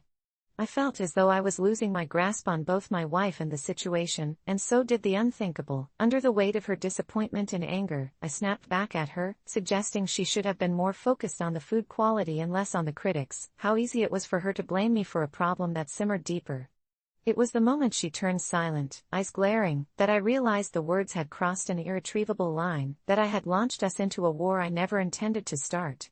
For days afterward, the silence felt like a living thing, hovering over our home, punctuated only by Jeremy's innocent inquiries about why Mommy seemed so upset. Julia's repertoire of silence was filled with passive-aggressive remarks and cold, short responses, her eyes narrowing when I tried to engage in anything beyond the bare minimum of conversation necessary to ensure the basic functions of family life, a stark contrast to the vivacious, affectionate woman I had fallen in love with. I had hoped we'd recover after the initial fallout, but instead, Julia's resentment festered, and soon it morphed into something darker, something almost devoid of love and warmth. She became distant, pouring herself into work at the restaurant, where she would stay late and celebrate a new batch of customers with food I wondered if she served with love or simply out of spite for me. And then came the night I sat down at my computer, typing an online thread about the entire situation. I titled it "Ida for giving my kid my wife's restaurant leftovers." I poured out everything that had transpired, desperate for an outside perspective, only to be met with a storm of judgment, thousands declaring that I was the ultimate not only for disregarding her cooking but for taking away her art without even asking. The comments cut deeper than Julia's shrillest reprimands, each one a dagger twisting in my heart. Did I truly not appreciate her work?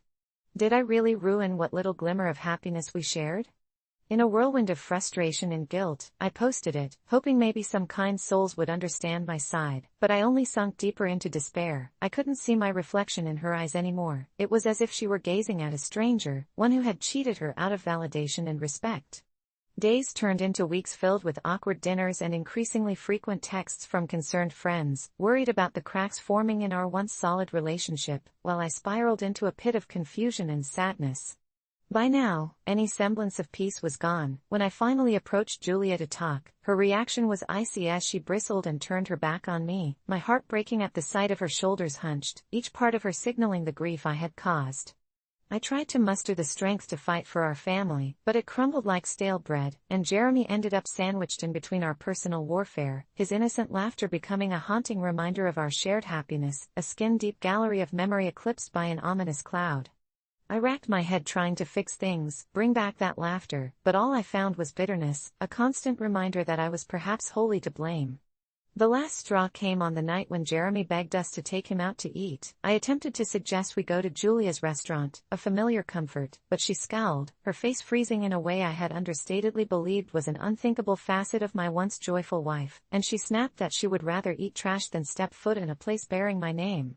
I had turned to Jeremy, hoping his innocent spirit could bridge the chasm between us, and when I caught a glimpse of disappointment in his eyes, I knew I had failed. Days turned into months, and everything I tried had been met with veiled hostility. I became a ghost in my own home, a failure neither of us knew how to fix, and one afternoon, a provocative thought pricked at the edges of my mind. Maybe if she couldn't see the value in me anymore, perhaps it was time to remove myself from the equation, let Julia and Jeremy continue thriving without the emotional wreckage that had invaded our lives. So, when I quietly packed a bag and slipped out the door for one last stroll, leaving my phone behind in my attempt to free us from the chaos, I thought it was the right decision. As evening settled in, I found myself wandering toward Julia's restaurant, every step heavy with resolve to push through the hurt, to give closure to my irreparable mistakes. Standing outside the bright lights and vibrant people, I took a breath to gather the courage. I was finally going to admit my faults and appeal for forgiveness, but as I stepped inside, I was greeted not with the comforting aroma of home-cooked meals but by the sight of Julia beside a tall man with an easy grin, laughing over plates that I'd once served my family. Suddenly, I found myself at the precipice of realization, and seeking to share a simple meal with my son, I had unwittingly starved the love in our home, and now it looked as though I had ushered in someone else's warmth. Maybe the leftovers were more than just food, maybe they were a reflection of the way I threw away months of fragile moments, scoffing at the delicacies we had once nourished together, and I realized, standing frozen in a place that had once felt like home, that the hardest truth any parent could face isn't just about what we serve our children, but what we allow to fill their hearts. I'm not one to air my dirty laundry in public, but this has started to feel like a living nightmare, and I can't shake the feeling that something isn't right. It began a few months ago when my husband, Greg, started bringing home a collection of vintage radios he found at estate sales. I thought it was a quirky yet harmless hobby, but soon his obsession took a twisted turn. He'd spend hours tinkering away in our dimly lit basement, meticulously restoring each radio, which at first felt endearing, but later it morphed into something more sinister. It was the way he talked to them, like they were old friends or confidants. He'd sit cross-legged on the floor, fiddling with the dials, murmuring, "It's all right, buddy, we'll get you fixed up soon," and I couldn't shake off the chill running down my spine each time I heard him. It drove me mad with worry, yet I brushed it off as one of those midlife crises that men seem to have. Then one night, after another exhausting day at work, I just snapped. I stood at the foot of the basement stairs, shivering as I listened to another muffled, almost pleading voice emanating from the radios, distorted but strangely urgent. Suddenly, a cacophony of static interrupted the night, and the voice seemed to weave through the cracks, promising unseen things like events to come or secrets better left unearthed. My heart raced, and I screamed down the stairs, "Shut up, Greg." It echoed in the walls, reaching an unnatural pitch as an unsettling silence fell over the room. I just wanted it to end, his nights of obsessive tinkering that pulled him deeper into madness while I stood helpless, watching him slip away, one radio at a time. He appeared moments later, confusion painted on his face, and I saw the way he almost flinched at my outburst. I panicked, feeling the weight of the night pressing down on me like a suffocating blanket. "It's not me," he insisted, his voice trembled, emotion heavy in the silence. But it couldn't have been anything else. I noticed a new radio near the stairs, an old RCA model with the eeriest of designs, weathered and tarnished, as if it had been pulled from a grave. "You have to stop this," I begged, my voice cracking, tears blurring my sight as shadows flickered in the corner of my vision. He turned away, mumbling something I couldn't decipher, racing back into the basement as the static returned, washing over me like a haunting wave. Almost nightly, Greg would descend into that basement filled with technological nightmares, each repair entrenching him deeper in a cycle, while I lay awake, haunted by the murmurings of voices that twisted through the floors like an underground river of secrets. The static grew louder, more persistent, rising in unison with my anxiety until insomnia claimed its throne. My husband, so consumed by whatever he was chasing, became a ghost in our home. I missed the small gestures, his laughter, and the warmth we'd once shared. "You'll regret it," a voice floated from the radio one evening, its tone chilling, as if it were mocking my desperate pleas to save my husband and reclaim the life we once had. I decided I couldn't let it spiral any further. I rummaged through the basement one evening, ready to confront whatever was festering in the dark when I felt the radios watching me. More than just machines, they were menacing, malevolent eyes that drew me into their magnetic hold. That night, I pulled one from its place beneath Greg's clutter and brought it back upstairs, flinging it onto the kitchen table. "You want to talk?" I shouted, edging closer as I flipped the switch on. A jarring screech filled the air, and I immediately regretted the choice. I could have sworn I felt a chill grip my heart as I crouched near it. Rather than finding the static, I heard a voice clearer than before, yet it was Greg's, wrapped in layers of regret and something darker. "I told you not to listen." My stomach sank, pulling me deeper into a black pit of fear as I realized this was not just a radio. It was a vessel, a conduit for something that had crept into our lives, turning my husband into a hollow shell consumed by static and whispers of things I couldn't understand. "Make it stop," I pleaded, desperation clawing at my throat as the voice twisted my thoughts around like vines choking the life from a tree. The radio crackled. "You should have listened." I dropped it, my heart pounding like a war drum, the echoes haunting my mind, and in that instant, Greg stood behind me, his eyes wild, unfocused as if he were looking through me rather than at me. I took a step back, fear radiating from my every sense, and mumbled an apology, but all he did was shake his head slowly, a sorrowful expression creeping across his features. "You don't understand," he whispered, his voice breaking as he reached out, fingers trembling as they brushed against the vintage radio, almost as if trying to beg it for forgiveness. "It won't end until I'm finished." Something in me snapped anew as I knew I had to take a stand. So much of him was trapped down there, I could feel it like a frayed string of yarn unraveling into madness, and before he could fully comprehend, I grabbed the radio, my heart racing, smashing it against the floor with a sickening crack, the voice wailing as pieces exploded. In an instant, his expression morphed into a sharp, raging understanding, like a fuse had been lit. "What have you done?" Silence fell like a heavy blanket as I held my breath, terrified I'd unleashed some unknown horror. When he lunged at me, it surprised even myself. I flung myself backward, landing against the countertop, my heart racing like a runaway train. "You're not yourself," I shouted back at him, my own panic-laden voice filled with the raw edge of fear. And suddenly, it became apparent, this wasn't just a hobby gone awry, it was something greater, clawing into every crevice of our lives, testing our trust, our love, and I realized that letting it consume us would mean losing everything I held dear. The basement rattled, a deep rumble emanating from below, as if the radios were screaming all at once, unseeing cries of the damned that echoed through our home. I felt fragile from the weight it threatened to crush me with, and as I faced my husband, seeing the shadows of the old radio flickering behind him, despair washed over me. But it wasn't just despair, it was a promise, a whisper caressing my ear, warning me of the dark abyss waiting to swallow us whole if I didn't fight with everything I had left. "We can fix this," I shouted, emotions surging like tidal waves, "but you need to see the truth." His expression shifted, and for a moment, the shadows behind him seemed to relent, flickering like fading embers, as if my words echoed just enough to ignite a flicker of clarity deep within him. With each heartbeat, I felt the bond trying to mend, the air charged with the remnants of names unspoken and hopes tethered to unseen forces. "Please." I barely managed to breathe, tears flooding my vision. "I don't want to lose you." And just like that, something sparked in those hollow eyes. For a split second, I saw my husband emerge from the depths of shadows, an insistent flicker of warmth breaking through the cold facade. But then the shadows behind Greg twisted malevolently, deep laughter, sly and insistent, trickled out, reminding me of how close he had come to losing himself entirely. The moment shattered as I felt chilling breaths emanating from the ruins of the shattered radio, its remnants still alive with echoes of things unnamed. I stormed out, but as I reached the front door, turning back nervously, my heart sank. His silhouette was gone, and in its place was an impenetrable dark, with static rising hauntingly in the air. "Shut up!" I screamed into the void, a raw shout of defiance against the encroaching darkness.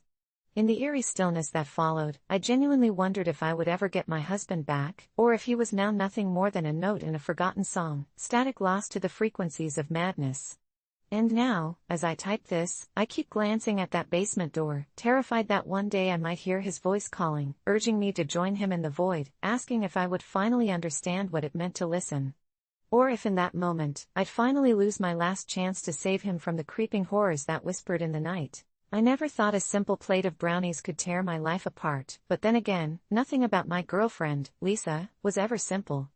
We'd just moved in together after dating for almost a year, and while she was the sweetest person I'd ever met, there were these odd flashes of darkness that occasionally surfaced, like that time I found her staring out the window at the neighbors, grinning eerily, a finger pressed to her lips, and she just muttered something about keeping the family together.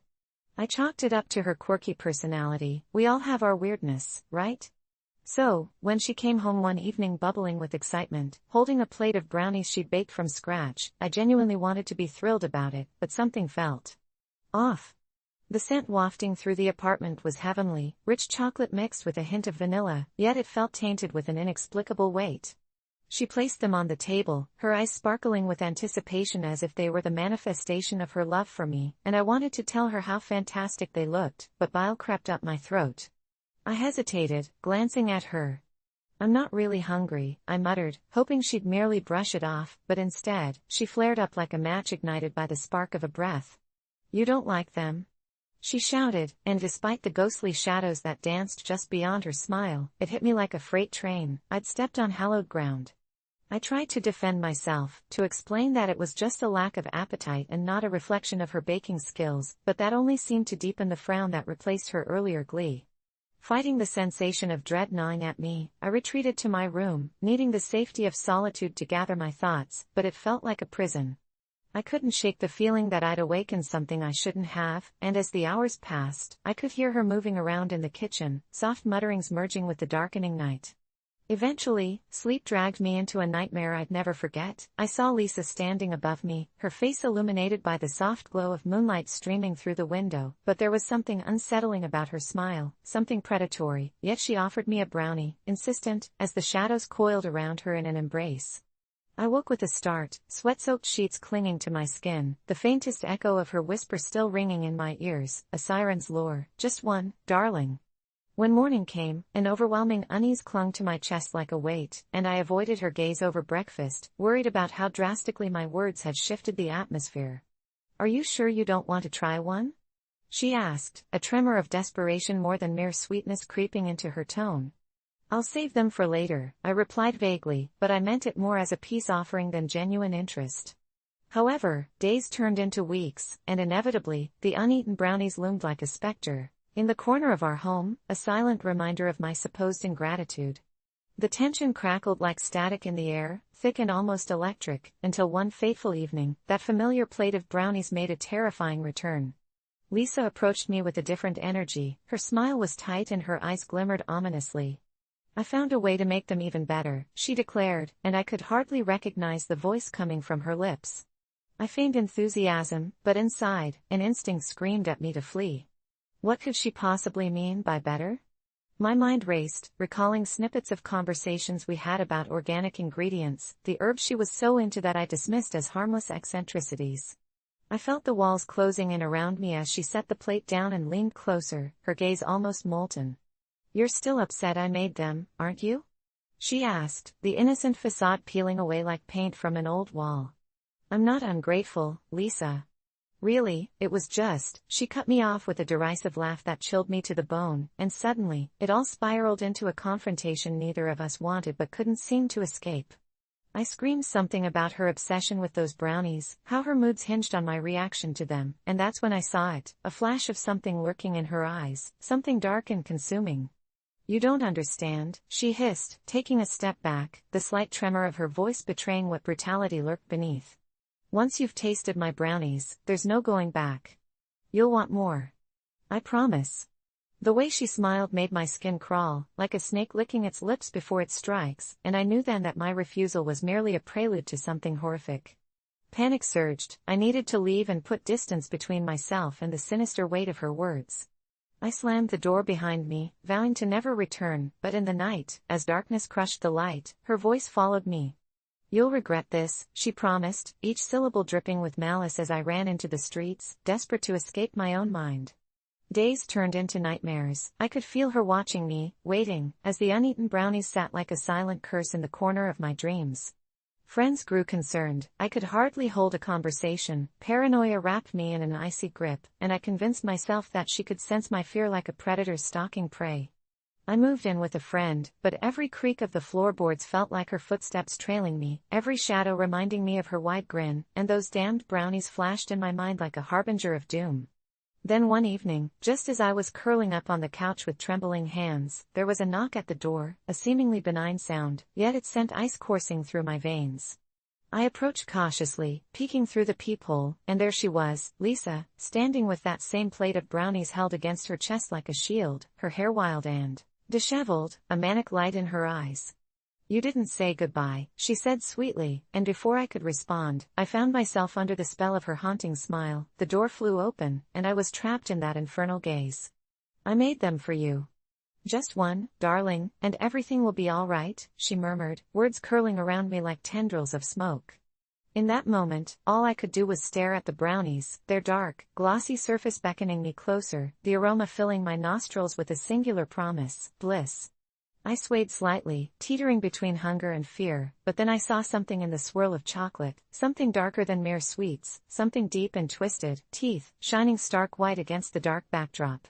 I stumbled back, horror flooding through me as I realized she hadn't been baking at all but crafting a sinister concoction meant to bind me to her forever. "You'll regret not eating them," she said, her voice reverberating through my entire being, and as I ran, her laughter echoed behind me, melding into the shadows, intertwining with every dark corner of my mind. As I sprinted away from the apartment, I knew then what I had truly awakened. This was her devotion, a sacrifice they didn't tell you about in romantic fairy tales, and there was no way to uneat the brownies I hadn't tasted. They had already taken a piece of me. I've never thought I'd question my own sanity, but last summer changed everything. It all started when my best friend, Sarah, announced her engagement.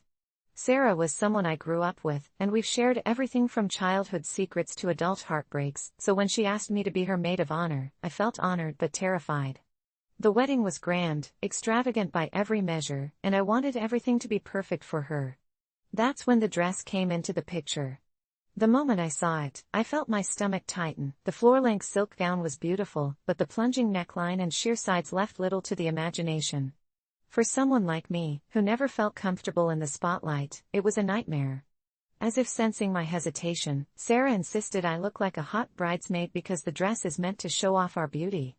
I felt like a prop rather than a person, a mere decoration for Sarah's fairy tale, and as I stared at the dress hanging in my closet, I realized I couldn't bring myself to wear it. So, I decided to take matters into my own hands, literally, sneaking some fabric from a craft store to alter the dress a bit. Nothing drastic, just enough to cover my shoulders and up the neckline slightly. I felt guilty but convinced myself that it was okay since I was still honoring the essence of the dress but adapting it to my own comfort. The night before the wedding, I stayed up late, stitching away, feeling proud of myself until dread settled in. What if Sarah saw it? Would she flip? I told myself that all would be fine, that this was just for me, for my confidence, but as I slipped into that gown the next day, I felt a chill run down my spine like I was about to walk into a lion's den.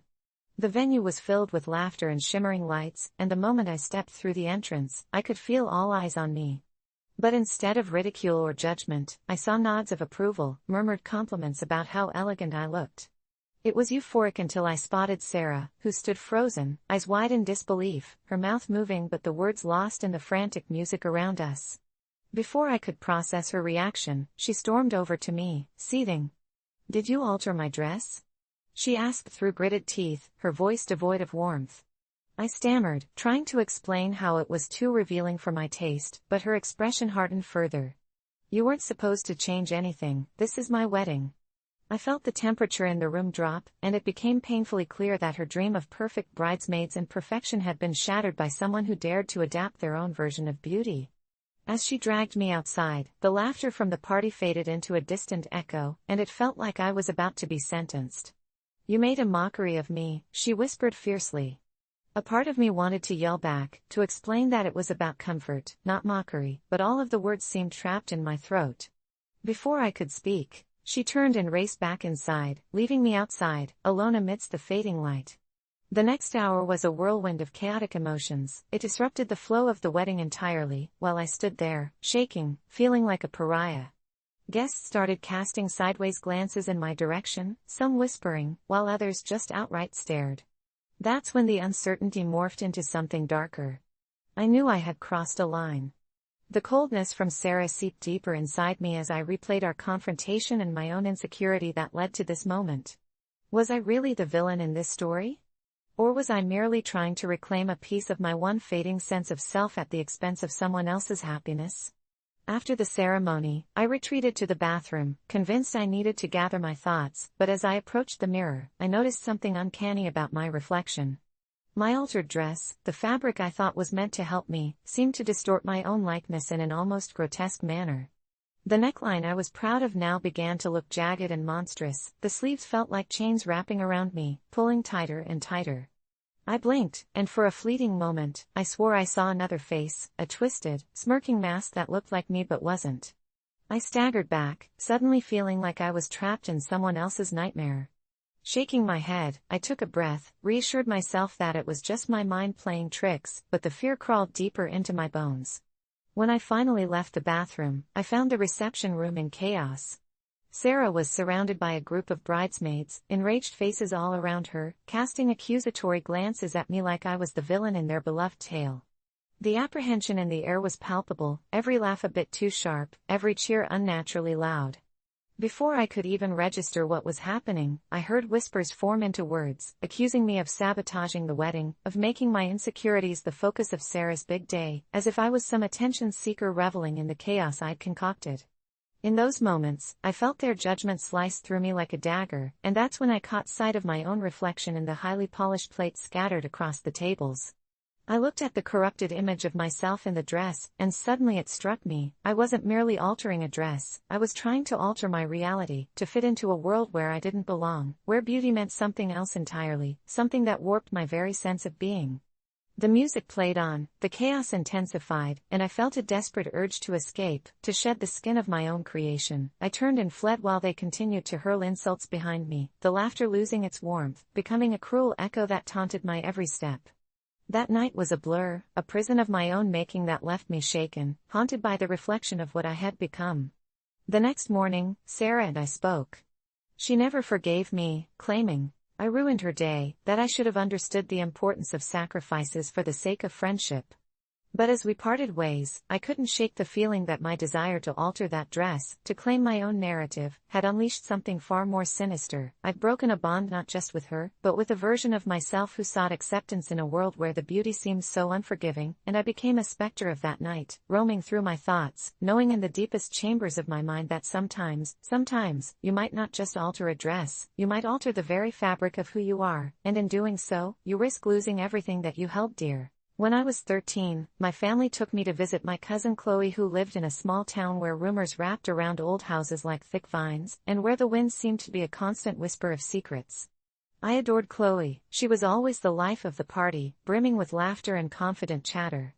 But that summer night, everything changed when I ventured into the unfamiliar shadows of her house, seeking the solace of her bedroom, where old posters flaked on the walls and scented candles struggled against the oppressive humid air. Chloe's boyfriend, Tom, was there, and he wore an unsettling grin. You should really see how easy it is to summon spirits, he said, a spark of something darker glittering in his eyes. I shrugged it off, trying to focus on the flickering candlelight, but his words festered, like a nest of wasps in my gut. Later that night, after he shoved a chair beneath the window and claimed to have called the dead by their first names, we gathered around the small table, Tom urging us to play a game, an innocent enough guise, but I could tell he was feeding off my unease. Chloe twirled her hair, oblivious to the dread crawling up my spine, but despite my protests, curiosity clawed at me until I felt I had no choice but to give in. As we joined hands in a circle, Tom began talking to the darkness, inviting any entity to join us, while a chill seeped into the room.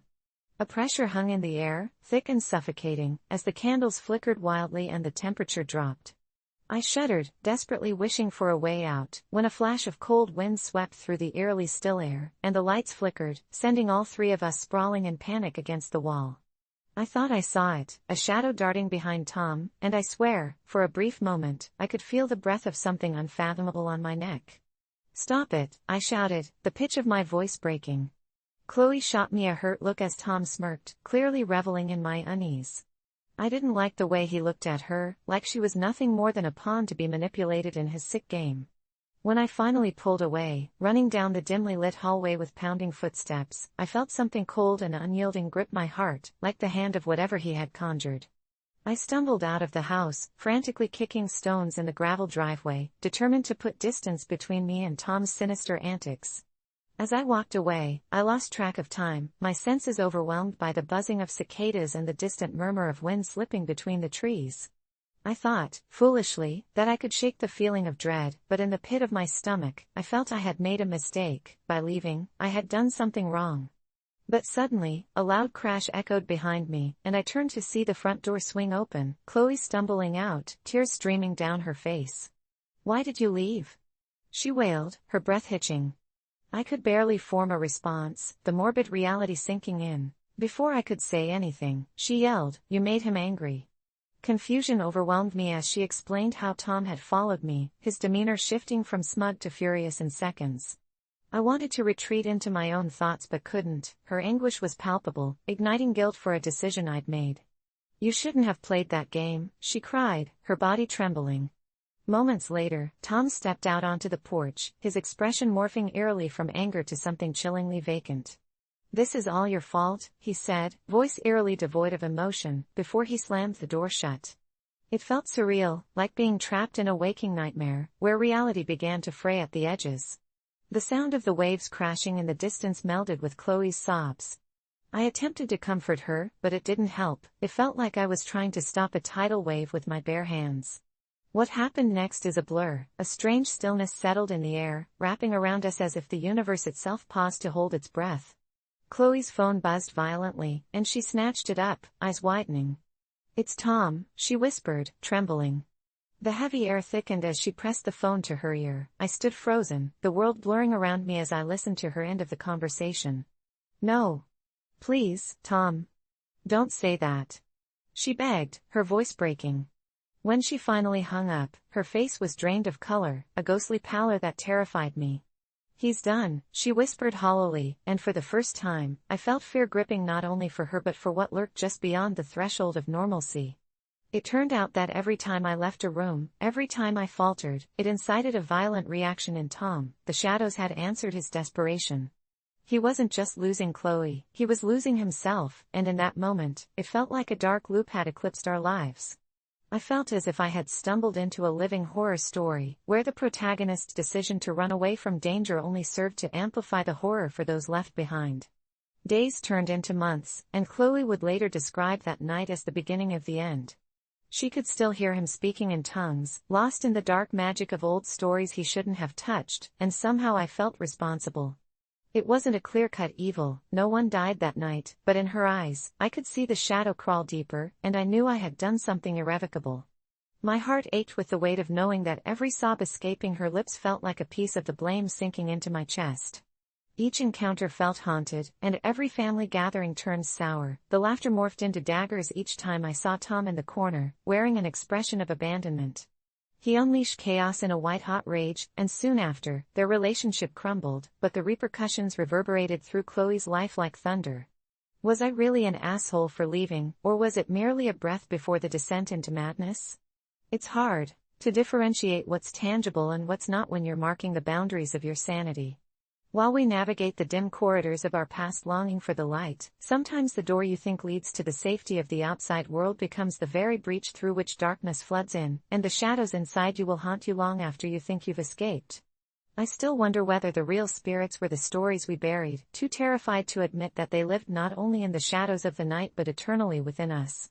I always thought the engagement ring my grandmother bequeathed to me was just a family heirloom, sparkling with history and nostalgic whispers of love, but ever since her funeral, it transformed into something else entirely, something sinister. When she passed away, my mother sobbed uncontrollably, clutching at her heart as if it might burst from grief. Amidst the echoes of mourning, I received the delicate ring, an intricate weave of gold, encrusted with a single brilliant diamond that seemed to pulse with a heartbeat of its own under the flickering chapel lights. For days, I kept it hidden in a small velvet pouch in my drawer, overwhelmed by not just the weight of loss, but the sense of obligation that accompanied such a treasured legacy. My mother, however, started dropping hints about how it rightfully belonged to her, how it was part of our family's bloodline, and how I shouldn't keep it for myself. But I couldn't shake the feeling that the ring was meant for me, and the fiery tug-of-war between familial loyalty and personal desire only intensified when I put it on. I swear I could hear my grandmother's voice whispering to me in the silence of my lonely room, coaxing me to protect it, to honor it. Then, the odd things began to happen. Shadows stretched across my walls, dark fingers creeping along the edges of my vision when I was alone at night, and every time I caught a glance of my reflection while wearing the ring, I felt a stranger staring back at me, but with my grandmother's warm smile creeping into her lips. My mother grew more frantic, restless, even desperate, and I began to piece together a darker story, one where the ring was a vessel for my grandmother's spirit, fiercely protective and unyielding. A week later, in a feverish dream, I found myself sitting at an enormous old table surrounded by flickering candles. My grandmother sat across from me, her smile soothing yet demanding. "This is your responsibility now," she said, her voice echoing off the walls like a forgotten lullaby, and even in the dream realm, I could feel the weight of that responsibility pressing against my chest. I woke up sweating, the ring still settling into the cool, clammy skin of my finger, a reminder that whatever this was, it flowed far deeper than a mere inheritance. It was legacy, it was obligation, it was power. My mother, however, had a darker intention. She wasn't just mourning, she was scheming, obsessively trying to reclaim the ring as if snuffing out my claim would sever some invisible link to our family's history. Anxiety gripped me, twisting my thoughts into frenzied knots. Who did I trust? Weeks dragged on, and I felt the shadow of my grandmother's spirit wrapping tighter around me as whispers morphed into bolder calls for protection. One night, she was more vivid than ever, her voice an intoxicating melody laced with urgency. "It's not safe anymore," she warned, making me question what I'd stumbled into. Paranoid and restless, I began to notice my mother getting darker, her mood shifting inconsistently like a thunderstorm churning in the distance, and the way she looked at me began to shift, from concern to an unsettling intensity that made cold trickles dance down my spine. I told her I would not give back the ring, and the clash between us felt like a rift splitting through the very fabric of our family. It was on that night, amid the hazy air of our argument, that the electrical hum of energy crackled, and the lights flickered as if my grandmother's spirit was the very essence fueling the atmosphere. My mother's voice darkened, exposing a bitter undercurrent intertwined with anger and sorrow, revealing that she believed I was chosen to carry a curse rather than a blessing. A bone-chilling laugh erupted from her throat, twisting my insides into knots, an echo I'd never encountered before. That night, sleep was a distant memory as dread gnawed at my gut, yet finally, exhausted and restless, I slipped into slumber sometime after dawn, prompting my mind to play tricks on me as I entered a world where the walls swirled like shadows. My dreams morphed, becoming grotesque and vivid, filled with whispers like a low hum echoing around a cavernous chamber, the very essence of my grandmother enveloping me, melding past and future. I saw visions of my mother, filled with rage and desperation, lunging for the ring that sat snugly on my finger, and with each harrowing vision, the weight of her fury clawed at my insides. When morning finally arrived, a surge of dread spiraled down my spine, pushing me to confront the reality that lay ahead. I ventured downstairs only to find the house still as a grave, and the air felt thick with an unsettling tension, the remnants of the argument hanging heavy like fog. I reached for the delicate ring only to find it had vanished from my nightstand, and panic gripped me. Where could it be? My heart thudded violently as I trudged through the house, searching high and low until I stumbled into my mother's dimly lit study. In the center of the room stood my mother, clutching the ring with feather-light fingers, a manic glimmer alight in her eyes that sent my heart racing and my defenses rising. "You don't understand, do you?" she hissed, her voice woven with a cunning that chilled my bones. I was taken aback, every part of me screamed to reclaim what was rightfully mine, but the air between us crackled with an energy that felt almost ancient. Within her eyes, I glimpsed something dark, and suddenly the realization hit, and I understood the truth. It was more than just a ring, it was a battleground for our grandmother's spirit, a catalyst seeking to protect what once was, sparring between desire and duty, life and death. But before I could grasp the weight of that revelation, my mother raised her hands, clutching the ring like a talisman, refusing to accept its rightful fate. In that moment, the temperature in the room plunged, and a shadow loomed behind. Clearer than day, it was my grandmother, her face twisted in indignation, furious that we were tearing ourselves apart over something that was supposed to symbolize love. Everything spiraled out of control in that tense standoff, voices growing louder, breaths quickening, and as my mother let out a primal scream, the ring began to tremble as the spectral figure flared to life, her voice deafening, filled with a tidal wave of anguish and fury. "Release it to the one who knows the truth. It was never yours to take," she declared, and just like that, amidst a whirlwind of emotions, the house began to shake violently, glasses shattering while chaos reigned, leaving me standing there, the weight of decision crashing down like a tidal wave, because in that moment, I realized it wasn't about giving back the ring, it was about reclaiming the love it represented and making a choice. So no, I didn't give back the engagement ring. I chose to embrace the echoes of my family's love, to acknowledge what my grandmother whispered through the void, where grief and fear dance hand in hand. And eventually, it became clear, some inheritances are a burden, but they also shine a profound light on who we choose to become amid the chaos, though the shadows still linger, and I wonder if the whispers will ever truly fade. I've always been protective of my belongings, especially my expensive headphones. They were a gift from my grandfather before he passed, and they're not just headphones, they're a piece of my history, my sanctuary. Living in a small, cramped apartment with my roommate, Jenna, had its challenges, especially when it came to boundaries.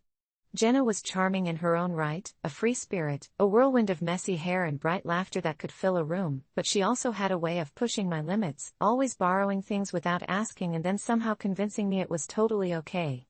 A few months ago, she borrowed my headphones for the first time, saying her own had broken, and though I had reservations, I couldn't say no when she gave me that pleading look.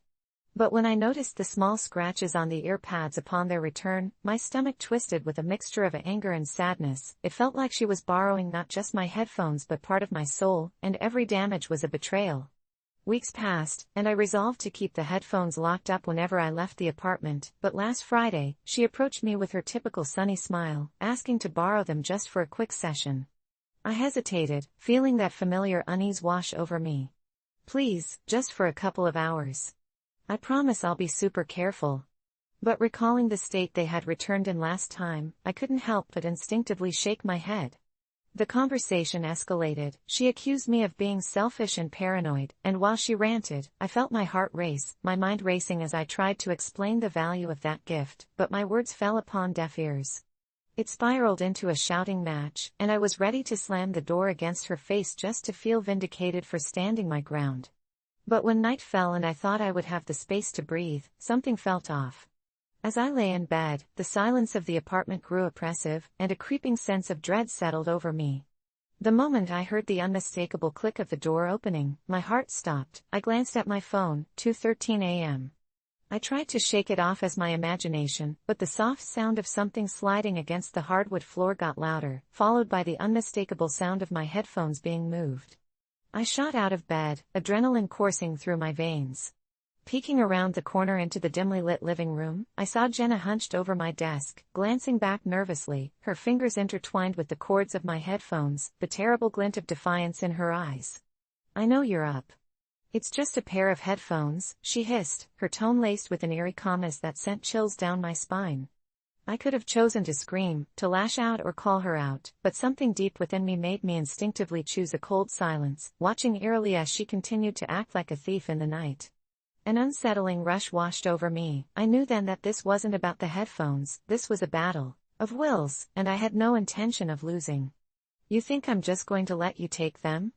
I finally managed to whisper, breaking our shared silence, my voice low enough to shake among the shadows. The moment stretched into an eternity as her eyes widened in surprise, but then, to my horror, a sinister smile crept across her face, as though she relished being challenged. "You need to lighten up, you really do," she said, her voice becoming mocking, each word dripping with disdain. "The world won't end if you just let go a little." I felt a fire spark in my chest, booting my fight or flight instincts into high gear, as I stepped out into the living room, the shadows closing in around me like a predator ready to pounce. "You're not taking them from me, Jenna," I said, now resolute. Her confusion morphed into anger, and in return, I felt an unnatural strength overcome me. It was almost like I was possessed by a vengeful spirit teaching me the gravity of self-defense. Just as she reached for the headphones, I lunged, gripping her wrist tightly as I felt the aura shift between us, transforming the air into ice. After a tense grapple, she finally shoved me away, stumbling back, and in that moment, something terrifying happened. The lights flickered, casting a creepy shadow against the walls, dancing as if mirroring our turmoil. "You don't understand what you're asking for," she whispered, her voice suddenly trembling. "You don't know what happens when you refuse someone something they want." The atmosphere became thick with unsung words. My pulse quickened, every rational thought screaming for me to vacate the situation, but I was locked in, eyes wide as Jenna approached me, menacingly, almost hypnotically. "You think this was just about the headphones? You're clueless, and now," she leaned closer until I could smell her panic and desperation, "now you're in the way." Before I could react, the faint blare of my headphones crackled to life, pulling me out of her chaotic hold. Colors swirled as if the universe had reset. I closed my eyes, feeling the world spin, a haunting whisper flooding my senses, "You should have let me borrow them." As the sound overtook me, I realized too late that I had not only lost my headphones but perhaps something far more precious, my peace of mind. I bolted from the apartment, not daring to look back, propelling me through the night air and into the unknown, knowing I could never step foot back in there again. Because sometimes, the people we trust the most harbor darkness just waiting for the slightest chance to uncover itself, and sometimes, in refusing something that feels insignificant, you find that you've awakened something truly terrifying lurking just beneath the surface. When I married Derek, I knew right from the start that I'd have to navigate the murky waters of his past. After all, his ex-wife, Lisa, hadn't just exited his life like some forgettable chapter. She was a ghost that lingered in every conversation, in the decorations of our shared home that sometimes felt like borrowed nostalgia, and most importantly, in the shadow of her new wife, Anna, who, as odds would have it, turned out to be someone who had an unsettling tendency to insert herself into our lives. It all came to a head one gloomy afternoon in early November, when Derek and I had just settled into our weekend routine of lazy brunch and Netflix. My phone buzzed with a message from Lisa, and I braced myself for the usual pleasantries, some innocent inquiry about the kids, maybe, but as I opened the text, I found Anna's name splattered across the screen. "I heard you don't want to meet me." "That's okay, I understand your feelings." It rattled me, and I tried to shove the inexplicable anxiety down, telling myself it was merely a misguided attempt at something resembling friendship. The truth was, the more I read about Anna, the new wife in a life that should have been severed from Derek but wasn't, the more I could feel the small hairs on the back of my neck prickle, sharper than any ghost's whisper, and it wasn't long before my polite refusals morphed into something darker. I told Derek I didn't want to meet her. He frowned as if he was about to argue, and years of marital negotiations played out in my mind, but thankfully, he kept his mouth shut, a shift I accepted, thinking perhaps he was on my side after all, until one fateful Friday night when the walls felt too thin and the shadows seemed to breathe. I woke in the middle of the night to a banging sound, loud and urgent, enough to rattle the very foundations of our home, but panic surged through me when I realized the noise was coming from the back door, where our kitchen met the dim alley behind our condo. I grabbed my phone and crept toward the sound, heart hammering in my chest, but just as I reached for the door, a figure darted into the darkness, a fleeting glimpse that caught my breath, Anna, standing there for just a second before vanishing into the abyss, and I swore I could taste her defiance in the air, a bitter tang tinged with a sense of ownership that made me feel as if she was daring me to come out and play. All the warning bells were clanging in my mind. One moment, I felt frozen, and in the next, I was racing back to my bedroom, where Derek slept soundly, blessedly unaware of the chaos of women that seemed determined to ruin our lives. Days passed in a surreal blur, where Anna's shadow loomed larger, and I came to know my own home as a battlefield. I began to hear whispers when no one was around, felt prying eyes watching through curtains when the sun went down, and every so often, I'd catch sight of a figure disappearing into the corner of my vision in the dimly lit spaces of our life. It got to the point of paranoia. I convinced myself Anna was playing some cruel game, trying to push me into a confrontation that, for her, would be thrilling, as if my refusal to engage with her was some sort of challenge she was determined to win. I lashed out at Derek more than ever, accusing him of being too close to his past, a ghost silently haunting our house even during daylight hours. But as it often goes in life, I soon learned that my sleepless nights came at a cost. One rainy afternoon, I received a surprise visit from Derek's sister, Rachel, well-intentioned, but her chatter about family gatherings, during which Anna had been graciously invited, felt sharp, like a knife twisting in my gut. It was on the tip of my tongue to unleash the devils I'd been keeping close, but I bit down murkily, burying my grievances underneath polite smiles, and yet my mind wandered back to Anna, worrying and careful like a spider spinning a web that seemed to ensnare us all in its delicate but unforgiving threads. When I finally reached my breaking point, it was during a dinner party, where the corny ambience of laughter and clinking glasses masked the war raging in my heart. Derek's family, including Lisa, stood in our backyard under twinkling fairy lights, and as if summoned by dark magic, Anna appeared, lovely in an ethereal way that cut into my self-worth like a knife. She greeted everyone breezily, and the taunting gleam in her eyes while she exchanged pleasantries with Derek felt like high stakes. Couldn't they see that she was here to replace me? That I would ultimately become just another piece in a twisted puzzle built on miscommunication and misunderstanding? As I stepped outside, my heart raced cold in my chest. I realized something had to give. In the very first moment I tried to confront her, adrenaline coursing through my veins, things spiraled faster than I could comprehend. "I don't want to talk to you," I asserted a bit too loudly, well aware that the party had all but faded into the background of our confrontation, glances darting between us as if we were the main event. But Anna just laughed lightly, brushing her hair back and holding my gaze with a fierce confidence that knocked wind out of me. "Why do you refuse? You don't have to be so afraid, you know. There's enough room in this life for all of us." Those words hung in the air like a curse, and an inexplicable dread gripped me, transforming my knees into gelatin. My refusal solidified into some sickening reality, that I was terrified, yes, terrified of this woman, this specter of Derek's past and the embodiment of a person who wouldn't just let go. She wanted to stake her claim, and here I was on trial for an invisible crime, sentenced simply for existing next to a ghost. Their laughter felt like a mocking eulogy to a life I had desperately tried to forge, and the air turned thick with tension, so palpable that I could likely cut it with a butcher's knife. It overwhelmed me until the needs for confrontation morphed into something twisted, darker. I wasn't just refusing to meet her, I was staring into a chasm, both terrified and intoxicated by the possibility of falling right in, resisting the call of something sinister I couldn't articulate. And then, just like that, it happened. The lights flickered overhead, plunging us into a surreal dance of shadows before a brilliant flash of lightning illuminated Anna's face, and in that single flicker, her grin twisted into something malicious, the kind that made my heart pound. The conversation fell silent, as if the world could feel the tremor of impending doom, and in that moment, I knew something in me snapped.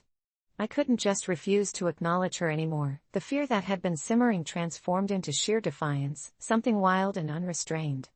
With a smirk, I stepped forward into the abyss, ready to confront the specter that had taken over my life, but the response from Anna was chilling. She took a step back, eyes wide and retreating. It was then I realized I'd become more than just a new player in a game of old lovers. I'd become something darker, something powerful that didn't intend to share. In that strange moment of clarity, with my newfound conviction, I finally understood the horror that wasn't found within Anna's taunts or sneers, but within my own reflection warped within a fragmented mirror of shared pasts and futures. I was battling not just for myself, but for Derek, and the life we had built, and as Anna retreated under the gaze of our onlookers, I couldn't help but wonder, was I really prepared for what I had awakened? What dark consequences awaited us all? The space shimmered with unspoken words and unresolved fears, each person witnessing the birth of a new tension, and amidst it all, that question echoed endlessly in my mind, AITA for refusing to talk to my husband's ex-wife's wife? But truthfully, maybe it was time to discover what lay beneath the surface, to revisit every last secret buried in the darkness that would ultimately either free us or consume us. I never thought refusing to babysit my niece would lead to such a haunting series of events, but here I am, fingers trembling over my keyboard, desperate to share what transpired. It all began with a simple family gathering, my heart warm from the laughter and the clinking of glasses, until my sister, Lily, confronted me. She didn't care for the way I brought my boyfriend, Jake, around. She said it was inappropriate, like a circus show crashing into a serene family picnic. I was blindsided, and feeling cornered, I snapped, telling her that I wouldn't stand for her judgmental attitude and her constant need to control who I bring into our family's space. She retaliated by demanding I babysit her kids that weekend, as if promising to take care of her children hinged on my compliance. I returned home in a rage, refusing to justify myself further. A cloud of tension hung over my mind, but I convinced myself it was just typical family drama and that things would blow over. However, that very night, I received a call from my brother-in-law, frantic and nearly incoherent. He said something had happened, that the kids weren't behaving, and Lily was off the deep end. Wordlessly, I felt the shadow of dread creep in. It turned out he was wrong. Lily had taken the kids to a local fair, and when she didn't come back, well, the phone calls began flooding in. Hours stretched into what felt like an eternity, my stomach knotting more tightly with each unanswered ring, until they found her car abandoned in the parking lot, the engine still warm, and the haunting echoes of laughter from the carnival turned into sirens and chaos. It was only after frantic searches that they found her 3 blocks away, screaming at the top of her lungs, but not for help. She was screaming at her kids, who stood there, petrified with wide eyes and trembling limbs. The problem? She claimed she had seen something dark and lurking, something that she insisted was trying to get them. It wasn't just a skit, it was real to her. The way she talked about it, like it was a relentless predator stalking the shadows, had everyone on edge. It landed her in a psychiatrist's office, the official diagnosis being acute stress reaction. She could no longer care for her kids without assistance, and that's when the guilt hit me like a freight train. The more I thought about it, the more I realized that I should have just sucked it up and done my part while juggling my own feelings about Jake. Instead, I'd stood my ground like some stubborn rock while she spiraled into the unknown. It didn't help that the kids became more withdrawn. They wouldn't speak about the fair or even look me in the eye anymore. So, feeling responsible, I offered to step in on weekend babysitting duties to support her recovery, but the atmosphere felt heavy, thick with unfinished chords that resonated unanswered questions.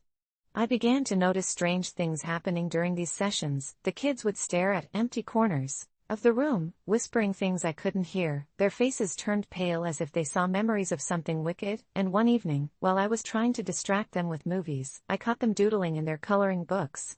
One innocent scrawl read, "It saw us." I brushed it aside, chalking it up to vivid imaginations, but then I heard soft thumps coming from upstairs when nothing was up there. My heart raced. I pushed through the fear, convincing myself it was old house creaks. But when the children's laughter turned to sobs, and they refused to go near the window, I decided I needed to confront this terrifying new reality. There was a lingering chill each night, and as I'd watch the kids fall asleep, I'd scour every inch of the house trying to find traces of what had stolen their joy. Then one night, while flipping through channels with the twins snuggled under blankets, a local news report caught my attention, a witness account claiming in the area, and I swear to you, it was the exact description of what my sister had said she saw. Something with long fingers and a grotesque face that would make shadows tremble. Feeling sickened, I dismissed it as coincidence but couldn't shake the feeling of eyes watching me. I called Lily, her voice muffled and terrified, begging me not to let the kids go outside alone, and suddenly, everything spiraled out of my control. I thought I was doing good by stepping in, but it only worsened. The kids' nightmares turned real, and they refused to stay in their rooms, screaming about the thing in the shadows whenever night fell. I tried to reassure them, but all they could talk about was how it knew where they were and how it wanted to take them. Every night, I'd hear the soft whispering and see shadows darting past the corners of my vision. I was sleepless, frantic, and terrified. Months went by and therapy didn't help Lily, and when I finally stole a moment to lay out everything that happened to my boyfriend, Jake, he listened, shaken but resolute, telling me we'd investigate the house. The moment we walked into that living room, I caught Jake watching the children out of the corner of his eye, murmuring, "It's just an illusion." I had hoped he was right. I couldn't bear the thought of the monstrous beliefs consuming my family. So one evening, armed with only a flashlight, we ventured through the attic, but all we found were old boxes and dusty memories until an unearthly silence hung in the air. I flipped the switch, and together, we felt the temperature drop, hardly a breath could be heard, and suddenly those whispers kicked in more clearly. In sharp clarity, I felt it wash over me, an overwhelming sense of dread cementing my feet to the floor, and Jake jerked back, his face paling as he swept the beam across the shadows. And there it was, lurking in the edges, a twisted shape standing tall, fingers stretching impossibly long towards us. I wanted to scream. My instincts yelled to run, to grab the kids and flee, but in that moment, terror froze us in time. The thing whispered a name, my sister's name, and I realized then that it had wanted her all along, wanting to drag her into its world of darkness. That's when I heard my niece's voice, soft, innocent, and oh so familiar, calling me from downstairs, begging me to come play. I snapped awake from my horror, clutching my boyfriend's arm, and somehow rushed down the stairs, screaming for the kids to get away from the windows, but the room was empty. Silence smothered me alive, and when we managed to tear ourselves outside, a suffocating realization washed over me: the children were gone. Lily, lost in her own hell, and my family fracturing from the inside out, while the shadows grew ever longer. So now I sit here, sleepless, haunted, wrapped in both guilt and unanswered questions, because the thing that took my niece, that thing that chased echoes across our lives, had started as a mere judgment at a party, spiraling into a nightmare I never wanted to be a part of. AITA for refusing to babysit when I had no clue it would unravel into a much darker unfolding?